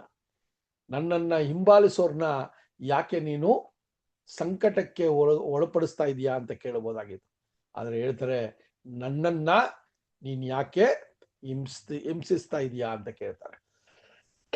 ಸಹೋದರ, ಇದೆಲ್ಲ ಒಂದೊಂದು ವಾಕ್ಯಗಳು ನಮ್ಮ ಮನಸ್ಸನ್ನ ತುಂಬಾನೇ ಬದಲಾವಣೆ ಮಾಡುವ ಒಂದು ಮಾತುಗಳು ಇದೆಲ್ಲ ಕೂಡ ಅಂತ ನೋಡ್ತೀವಿ ಸಹೋದರರೇ. ಸೊ ಆ ರೀತಿಯಲ್ಲಿ ನಾವು ನೋಡುವಾಗ ಪೌಲನು ಈ ಮಾತನ್ನ ಕೇಳಿದ ತಕ್ಷಣನೇ ಆತನ ಸಂಗಡ ಇದ್ದಂತ ಇನ್ನೊಂದಷ್ಟು ವ್ಯಕ್ತಿಗಳಿಗೆ ಅಲ್ಲಿ ನೋಡುವಾಗ ಅವರು ಆ ಒಂದು ತುಂಬಾ ಆ ಒಂದು ಬೆಳಕನ್ನ, ಆ ಒಂದು ಹೆಚ್ಚಾದ ಬೆಳಕನ್ನ ಮಾತ್ರ ನೋಡ್ತಾ ಇದ್ರು ವಿನಃ ಅಲ್ಲಿ ನಡೆದಂತ ಸಂಭಾಷಣೆ, ಅಲ್ಲಿ ಬಂದಂತ ಶಬ್ದ ಅವರಿಗೆ ಕೇಳಿಲ್ಲ, ಅಥವಾ ಅವರಿಗೆ ಅದನ್ನ ಗ್ರಹಿಸಿಕೊಳ್ಳುವಂತ ರೀತಿಯಲ್ಲಿ ಆ ಸ್ಪಷ್ಟತೆ ಇರಲಿಲ್ಲ ಅವರಿಗೆ. ಆದ್ರೆ ಬೆಳಕನ್ನ ಮಾತ್ರ ಅವ್ರು ನೋಡಿದ್ರು ಅಂತ ಇಲ್ಲಿ ಪೌಲನ್ ಏನ್ ಮಾಡ್ತಾರೆ, ಒಂದು ಸಾಕ್ಷಿಯನ್ನ ಕೊಡ್ತಾ ಇದ್ದಾರೆ ಸಹೋದರರೇ. ಅದಕ್ಕೆ ಅಲ್ಲಿ 9ನೇ ವಚನದಲ್ಲಿ ನಾವು ನೋಡುವಾಗ ಅವರು ಬೆಳಕನ್ನ ನೋಡಿದ್ರು, ಆದ್ರೆ ಅವರು ಶಬ್ದವನ್ನ ಅವರು ಕೇಳಲಿಲ್ಲ ಅನ್ನುವ ಒಂದು ವಿಚಾರವಾಗಿ ಅವ್ರು ಬರೀತಾರೆ ಸಹೋದರರೇ. ಸೊ ಅದರಿಂದ ಅಲ್ಲಿ ನೋಡುವಾಗ ಆ ಬೆಳಕು ಒಂದು ಕ್ಷಣಕ್ಕೆ ಇದ್ದಂತ ಬೆಳಕನ್ನ ಪೌಲನು ಆ ಒಂದು ಆಕಾಶದ ಕಡೆ ಗಮನ ಇಟ್ಟು ನೋಡುವಾಗ ಆ ಕ್ಷಣದ ಬೆಳಕೆ ಎಷ್ಟು ವಿಪರೀತವಾಗಿತ್ತು ಅಂತ ನೋಡ್ಬೇಕಾದ್ರೆ ಆತನ ಕಣ್ಣು ಅಲ್ಲಿ ಒಂದು ಬ್ಲೈಂಡ್ ಆದ ಅಂತ ಕೂಡ ನಾವು ನೋಡ್ತೀವಿ ಸಹೋದರರೇ. ಸೊ ಆ ರೀತಿಯ ವಿಚಾರಗಳನ್ನ ನೋಡುವಾಗ ಸ್ವಾಮಿ ಯಾವ ರೀತಿಯ ಒಂದು ವಿಚಾರಗಳನ್ನ ಅಲ್ಲಿ ಹೇಳಿದ್ರು ಅಂತ ಕೂಡ ನಾವು ನೋಡ್ತೀವಿ ಸಹೋದರರೇ. ಸೊ ಈ ರೀತಿಯ ವಿಚಾರಗಳನ್ನ ನೋಡ್ಬೇಕಾದ್ರೆ ಸೌಲನ ಒಂದು ಅನುಭವವನ್ನ ಅಲ್ಲಿ ಹೇಳ್ತಾರೆ ಅಲ್ವಾ. ಸೊ ಸೌಲನು ಯಾವ ರೀತಿ ಅನುಭವವನ್ನ ಅವರು ಪಡ್ಕೊಂಡ್ರು. ಸೊ ಈ ವಿಚಾರಗಳನ್ನ ನಾವು ನೋಡುವಾಗ ಸಹೋದರರೇ, ಈ ಒಂದು ಕನ್ವರ್ಷನ್ ಅಥವಾ ಈ ಒಂದು ಬದಲಾವಣೆಯನ್ನ ತಂದೆಯ ದೇವರು ಸ್ವಾಮಿಯ ಮುಖಾಂತರ ಸರಿಯಾದ ಸಮಯದಲ್ಲಿ ಅವರಿಗೆ ಒದಗಿಸ್ಕೊಟ್ರು. ಯೋಚನೆ ಮಾಡಿ ಸಹೋದರರೇ, ಸೌಲನು ಇದ್ದ ಮನಸ್ಥಿತಿಯಲ್ಲಿ ಇದು ಆಗತ್ತಾ ಅನ್ನುವ ಒಂದು ಯೋಚನೆ ಇತ್ತು, ಇದು ಕೂಡ ಸಾಧ್ಯನಾ ಅನ್ನುವ ಒಂದು ಯೋಚನೆ ಇದ್ದಿರಬಹುದು. ಅದನ್ನೇ ನಾವು ನೋಡುವಾಗ ಯಾವಾಗ ಅನಾನಿಯನ ದೇವರು ಸೌಲನನ್ನ ಸರಿಪಡಿಸಕ್ಕೆ ಕಳಿಸ್ತಾರೋ ಅವಾಗ ಅಲ್ಲಿ ಭಯದಿಂದ ಹೋಗ್ತಾರೆ. ಈ ವ್ಯಕ್ತಿಯನ್ನ ಕೂಡ ನಾವು ಹೋಗಿ ಮೀಟ್ ಮಾಡ್ಬೇಕಾ, ಇವರಿಂದ ನಮಗೆ ಹಾನಿ ಉಂಟಾಗ್ತಾ ಇದೆಯಲ್ಲ ಅಂತ ಹೇಳುವಂತ ಪರಿಸ್ಥಿತಿಯನ್ನ ನಾವು ನೋಡಿದ್ವಿ ಘಟನೆ ನಡೆದಾಗ. ಆದ್ರೆ ಸಹೋದರರೇ, ದೇವರ ಸಂಕಲ್ಪವು ತುಂಬಾನೇ ಏನಾಗಿದೆ ರೀ, ಒಂದು ಆಕರ್ಷಕವಾಗಿ ಅಥವಾ ನಾವು ಯೋಚನೆ ಮಾಡದೇ ಇರುವಂತ ರೀತಿಯಲ್ಲಿ ವಿಷಯಗಳು ನಡೀತದೆ ಅಂತ ಈ ಒಂದು ಘಟನೆಯ ಮೂಲಕ ನಮ್ಗೆ ಅನೇಕ ವಿಷಯಗಳು ಸ್ಪಷ್ಟ ಆಗತ್ತೆ ಸಹೋದರರೇ. ಅದರಿಂದ ಪೌಲನ ಈ ಜರ್ನಿಯಲ್ಲಿ ನಾವು ನೋಡ್ಬೇಕಾದ್ರೆ ಸಹೋದರರೇ, ಸ್ವಾಮಿಯ ಮಾತು ಮಾತ್ರನೇ ಅಲ್ಲಿ ಸೌಲನ ಒಂದು ಪರಿವರ್ತನೆಗೆ ತುಂಬಾ ಮೂಲ ಕಾರಣವಾಗಿತ್ತು ಅಂತ ಕೂಡ ನಾವು ನೋಡ್ತೀವಿ. ಅದರಿಂದ ನಮ್ಮ ಜೀವನದಲ್ಲೂ ಕೂಡ ಸಹೋದರರೇ, ಎಷ್ಟೋ ಸಹೋದರ ಸಹೋದರಿಯರು ಸ್ವಾಮಿಯನ್ನ ಹಿಂಬಾಲಿಸುವ ಎಷ್ಟೋ ಜನರನ್ನ ಹಿಂಸಿಸಬಹುದಾಗಿತ್ತು, ಹಿಂಸೆ ಕೊಡೋರಾಗಿದ್ದಿರ್ಬೋದು ಅಲ್ವಾ, ಅಥವಾ ಅವ್ರನ್ನ ಧಿಕ್ಕರಿಸೋರಾಗಿದ್ದಿರ್ಬೋದು, ಅಥವಾ ಸತ್ಯವೇದದ ಮೇಲೆ ಅವರಿಗೆ ನಿಷ್ಠುರತೆ ಇದ್ದಿರ್ಬೋದಾಗಿತ್ತು. ಇದೆಲ್ಲ ಕೂಡ ನಮ್ಮ ಮಧ್ಯದಲ್ಲಿರುವಂತ ಎಷ್ಟೋ ಸಹೋದರ ಸಹೋದರಿಯರ ಸಾಕ್ಷಿಯನ್ನ ನಾವು ನೋಡ್ತೀವಿ. ಬೇರೆ ಬೇರೆ ಧರ್ಮದಲ್ಲಿದ್ದವರು, ಬೇರೆ ಬೇರೆ ನಂಬಿಕೆಯಲ್ಲಿದ್ದವರು, ಆ ನಂಬಿಕೆಗೋಸ್ಕರ ಜೀವವನ್ನ ಕೊಟ್ಟು ಎಷ್ಟೋ ನಿಜವಾದ ಕ್ರೈಸ್ತರನ್ನ ಸಂಕಷ್ಟಕ್ಕೆ ಒಳಪಡಿಸಿರುವಂತ ಸನ್ನಿವೇಶಗಳು ಕೂಡ ನಮ್ಮ ಜೀವನದಲ್ಲಿ ಇದ್ದಿರಬಹುದು. ಎಷ್ಟೋ ಸಹೋದರ ಸಹೋದರಿಯರು ಈ ಸಾಕ್ಷಿಯನ್ನ ಕೊಡ್ತಾರೆ. ಪೌಲನ ಒಂದು ಪರಿವರ್ತನೆ ತರ ಅವರ ಜೀವನದಲ್ಲೂ ಕೂಡ ದೇವರು ಎಂತ ಪರಿವರ್ತನೆಯನ್ನ ಕೊಟ್ಟಿದ್ದಾರೆ ಅಂತ ನೋಡಿದ್ರೆ, ಅವರು ಕೂಡ ಸ್ವಾಮಿಯನ್ನ ಸ್ವೀಕಾರ ಮಾಡಿ ಈ ಸತ್ಯದ ಬೆಳಕಿಗೆ ಬಂದು, ಈ ಬೆಳಕು ನಮ್ಮ ಒಬ್ಬೊಬ್ಬರನ್ನ ಕ್ರಿಸ್ತನ ಹಿಂಬಾಲಕರಾಗಿ ಮಾಡಿದಂತ ದೇವರ ಬೆಳಕಾಗಿದೆ ಸಹೋದರ ಸಹೋದರ. ಯಾವ ರೀತಿ ಸೌಲನಿಗೆ ಆ ಬೆಳಕು ಬಂದು ಒಂದು ಶಬ್ದ ಬಂದು ಆ ಶಬ್ದದ ಮೂಲಕ ಸ್ವಾಮಿಯನ್ನ ವ್ಯಕ್ತಪಡಿಸ್ಕೊಂಡ್ರೋ, ಅದೇ ತರ ನಮ್ಮ ಜೀವನದಲ್ಲೂ ಕೂಡ ಈ ಸತ್ಯದ ಬೆಳಕು ಬಂದಾಗ ಸ್ವಾಮಿ ಆತನನ್ನೇ ನಮಗೆ ವ್ಯಕ್ತಪಡಿಸಿದ್ರು. ಆತನ ತಂದೆಯನ್ನ ನಮ್ಮ ತಂದೆಯಾಗಿ ಅವರು ಇಂಟ್ರೊಡ್ಯೂಸ್ ಮಾಡಿಕೊಟ್ರು. ಯೋಚನೆ ಮಾಡಿ ಸಹೋದರ ಸಹೋದರ, ಇದೆಲ್ಲ ಕೂಡ ಪೌಲನ ವಿಚಾರದನ್ನ ನಾವು ನೋಡುವಾಗ ನಮ್ಮ ಜೀವನದಲ್ಲೂ ಕೂಡ ಸ್ವಾಮಿ ಇದೇ ತರ ಭೇಟಿಯಾದ್ರು. ನಮ್ಮ ಜೀವನದಲ್ಲಿ ಎಂತಂತೋ ಯಾವ್ದಾವ್ದೋ ನಂಬಿಕೆಯಲ್ಲಿ ಇದ್ದೀವಿ, ಅದಕ್ಕೋಸ್ಕರ ನಾವು ನಮ್ಮ ಜೀವನವನ್ನ ತ್ಯಾಗ ಮಾಡಕ್ಕೆ ಹೊರಟು ನಾವು ಅದನ್ನೇ ಸರಿ ಅಂತ ಹೋಗಿದ್ದವರು, ಒಂದು ಸಮಯದಲ್ಲಿ ದೇವರ ವಾಕ್ಯವು, ದೇವರ ಬೆಳಕು, ಸ್ವಾಮಿಯ ಶಬ್ದ ನಮ್ಮನ್ನ ಬೇರ್ಪಡಿಸಿತು, ನಮ್ಮನ್ನ ಶುದ್ಧಪಡಿಸಿತು, ನಮ್ಮನ್ನ ಈ ಒಂದು ನಿಜವಾದ ಮಾರ್ಗಕ್ಕೆ ನಮ್ಮನ್ನ ಕರೆತಂತು. ಸಹೋದರ ಸಹೋದರ, ಇದನ್ನ ನಾವು ಆಲೋಚನೆ ಮಾಡೋಣ. ಈ ಪೌಲನ ಸಾಕ್ಷಿಯಲ್ಲಿ ಇದನ್ನ ನಾವು ಆಲೋಚನೆ ಮಾಡಿ, ಈ ಒಂದು ವಿಷಯ ಪೌಲನಿಗೆ ನಡೆದಂತ ಈ ಘಟನೆ ನಮ್ಮ ಒಬ್ಬೊಬ್ಬರ ಜೀವನದಲ್ಲಿ ಕೂಡ ನಡೆದಿದೆ ಅಂತ ಸ್ವಲ್ಪ ಹಿಂದೆ ತಿರುಗಿ ನೋಡಿದ್ರೆ ನಮ್ಮ ಜೀವನದಲ್ಲೂ ಕೂಡ ಇದೇ ರೀತಿಯ ಒಂದು ಸಂಘರ್ಷ ನಡೆದಿದೆ. ಒಬ್ಬೊಬ್ಬರಿಗೆ ಒಂದೊಂದು ಅನುಭವದ ಮೂಲಕ ಇದನ್ನ ನಾವು ಅನುಭವಿಸಿದೀವಿ ಸಹೋದರ ಸಹೋದರರೇ. ಅದನ್ನ ಈ ದಿನದಲ್ಲೂ ಕೂಡ ಯಾವ ರೀತಿ ಪೌಲನು ಆ ಶಬ್ದವನ್ನ ಕೇಳಿ ಆ ಬೆಳಕನ್ನ ನೋಡಿ ಅವರ ಒಂದು ಜೀವನವನ್ನ ಸಂಪೂರ್ಣವಾಗಿ ಚೇಂಜ್ ಮಾಡಿಕೊಂಡ್ರು, ಬದಲಾವಣೆ ಮಾಡಿಕೊಂಡ್ರು, ಅದೇ ತರ ಒಂದು ಬದಲಾವಣೆ ನಮ್ಮಲ್ಲಿ ಕೂಡ ದೇವರು ದಿನನಿತ್ಯ ಮಾಡೋದಿಕ್ಕೆ ಅವರು ಸಹಾಯಕರಾಗಿದ್ದಾರೆ. ನಾವು ಅದಕ್ಕೋಸ್ಕರ ಪೌಲನ ತರ ದೇವರಲ್ಲಿ ಕ್ಷಮಾಪಣೆ ಕೇಳಿ ನಮ್ಮ ಬಲಹೀನತೆಗಳು, ನಮ್ಮ ಒಂದು ತಪ್ಪುಗಳಿಗೆ ನಾವು ವಿಷೇಧಿಸಿ ದೇವರ ಒಂದು ಕನಿಕರವನ್ನ, ದೇವರ ಒಂದು ಕ್ಷಮಾಪಣೆಯನ್ನ ಕೇಳಿ ನಮ್ಮ ಕ್ರಿಸ್ತಿಯ ಜೀವನವನ್ನ ಇನ್ನೂ ಸಾಕ್ಷಿಯ ಒಂದು ಜೀವನವಾಗಿ ಪೌಲನು ಯಾವ ರೀತಿ ಮಾಡಿಕೊಂಡ್ರು ಅದೇ ರೀತಿಯ ಒಂದು ಸಾಕ್ಷಿಯ ಜೀವನವನ್ನ ನಾವು ಕೂಡ ಮಾಡೋದಿಕ್ಕೆ ಈ ದಿನದ ಪಾಠಕ್ಕೆ ದೇವರು ನಮಗೆ ಒಂದು ಮನೋನೇತ್ರಗಳನ್ನ ತೆರೆದು ನಮ್ಮ ಒಂದು ಬುದ್ಧಿಶಕ್ತಿಯನ್ನ ದೇವರು ಹೆಚ್ಚುಪಡಿಸಿ ನಾವು ಆಲೋಚನೆ ಮಾಡೋದಿಕ್ಕೆ, ವ್ಯಕ್ತಿತ್ವವಾಗಿ ನಾವೊಬ್ಬೊಬ್ರು ವ್ಯಕ್ತಿತ್ವವಾಗಿ ನಾವು ಈ ವಿಷಯಗಳನ್ನ ಆಲೋಚನೆ ಮಾಡೋದಿಕ್ಕೆ ದೇವರು ಕೃಪೆ ಮಾಡಲಿ ಅಂತೇಳಿ ಈ ಒಂದು ಪಾಠವನ್ನ ಇಲ್ಲಿ ಮುಕ್ತಾಯಗೊಳಿಸೋಣ. ಬರುವಂತ ವಾರ ಕೂಡ ದೇವರ ಚಿತ್ತ ಇದ್ರೆ ಸಹೋದರ ಸಹೋದರರೇ, ಪೌಲನಿಗೆ ಆದಂತ ಅನುಭವದ ಮೂಲಕ ದೇವರು ಯಾವ ರೀತಿ ಪೌಲನನ್ನ ಈ ಸತ್ಯದ ಮಾರ್ಗಕ್ಕೆ ಬಂದು ಅವ್ರನ್ನ ತಂದು ಸಹೋದರರಿಗೆ ಒಂದು ಸಾಕ್ಷಿಯಾಗಿ ಇರುವಂಗೆ ಯಾವ ರೀತಿ ನಡೆಸ್ತಾರೆ ಅಂತ ದೇವರ ಚಿತ್ತ ಇದ್ರೆ ಬರುವಂತ ವಾರ ಅದನ್ನು ನೋಡೋಣ. ನಾವು ಈ ದಿನದಲ್ಲೂ ಕೂಡ ಅಪೊಸ್ತಲರ ಕಾರ್ಯಗಳು 22ನೇ ಅಧ್ಯಾಯ 1ರಿಂದ 9 ತನಕ ನೋಡಿದ್ವಿ. ದೇವರ ಚಿತ್ತ ಐತೆ ಬರುವಂತ ವಾರ 22ನೇ ಅಧ್ಯಾಯ 10ನೇ ವಚನದಿಂದ ಈ ಪಾಠವನ್ನ ಮುಂದುವರ್ಸೋಣ. ಈ ಕೇಳಿದಂತ ಈ ವಿಷಯಗಳನ್ನ ನೀವು ಕೂಡ ಮತ್ತೆ ಮೆಲುಕಾಕ್ರಿ. ದೇವರು ನಮ್ಮ ಒಬ್ಬೊಬ್ಬರ ವ್ಯಕ್ತಿತ್ವವಾಗಿರುವಂತ ಜೀವನದಲ್ಲಿ ಯಾವಾಗ ನಮ್ಮನ್ನ ಭೇಟಿಯಾದ್ರು, ಯಾವ ಬೆಳಕಿನ ಮೂಲಕ ನಮ್ಮನ್ನ ಈ ಸತ್ಯದ ನಿಜವಾದ ಸತ್ಯದ ಬೆಳಕಿಗೆ ತಂದ್ರು.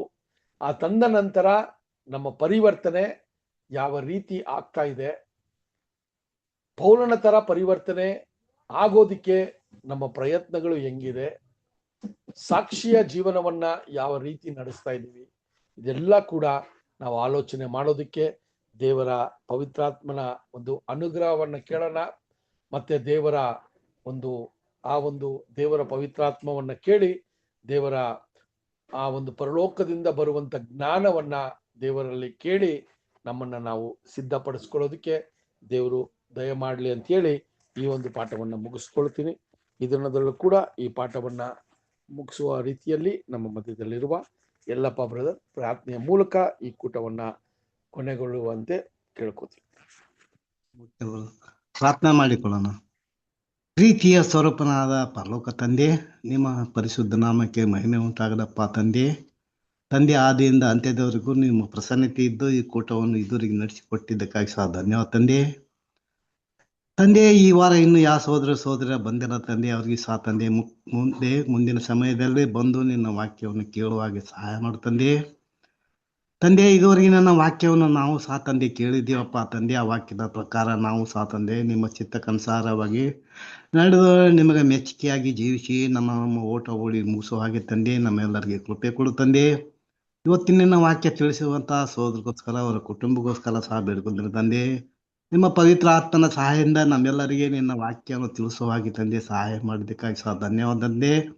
ತಂದೆ, ಮುಂದೆ ಸಹ ತಂದೆ ಅವರಿಗೆ ನಿಮ್ಮ ವಾಕ್ಯವನ್ನು ತಿಳಿಸುವಾಗೆ ಅನೇಕರಿಗೆ ಸಹಾಯ ಮಾಡು ತಂದೆ. ತಂದೆ, ಇನ್ನೂ ಯಾವ ಸೋದರ ಅಸ್ವಸ್ಥರಾಗಿದ್ದಾರೆ ತಂದೆ, ಅವ್ರಿಗೂ ಸಹ ತಂದೆ ನಿಮ್ಮ ಚಿತ್ತಕ್ಕನುಸಾರವಾಗಿ ಗುಣ ಹೊಂದಿ ಮುಂದಿನ ಸಮಯದಲ್ಲಿ ಅವರು ಸಹ ತಂದೆ ನಿನ್ನ ವಾಕ್ಯವನ್ನು ಕೇಳುವಾಗೆ ಸಹಾಯ ಮಾಡು ತಂದೆ. ತಂದೆ, ಇದುವರೆಗೆ ನನ್ನ ಪ್ರಾರ್ಥನೆ ಕೇಳೋದಕ್ಕಾಗಿ ಸಹ ಧನ್ಯವಾದ ತಂದೆ. ಈ ಚಿಕ್ಕ ಪ್ರಾರ್ಥನಾ ಎಲ್ಲರ ರಕ್ಷಕನಾದ ಯೇಸು ಕ್ರಿಸ್ತನ ನಾಮದಲ್ಲಿ ಬೀಳುತ್ತೇನೆ ತಂದೆ, ಆಮೇನ್. ಆಮೇನ್. ಎಲ್ಲ amen brother. Thank you brother. Tony brother, thank you. Thank you ಎಲ್ಲ ಸಹೋದರ Thank you, ಸಹೋದರಿಗಳು brother. ಧನ್ಯವಾದ. Namaste, all brothers and ಎಲ್ಲರಿಗೂ good night. sisters. Good night. Brother, good night. Good night brother. Namaste, Tony brother. ನಮಸ್ತೆ. All brothers and sisters. ನಮಸ್ತೆ.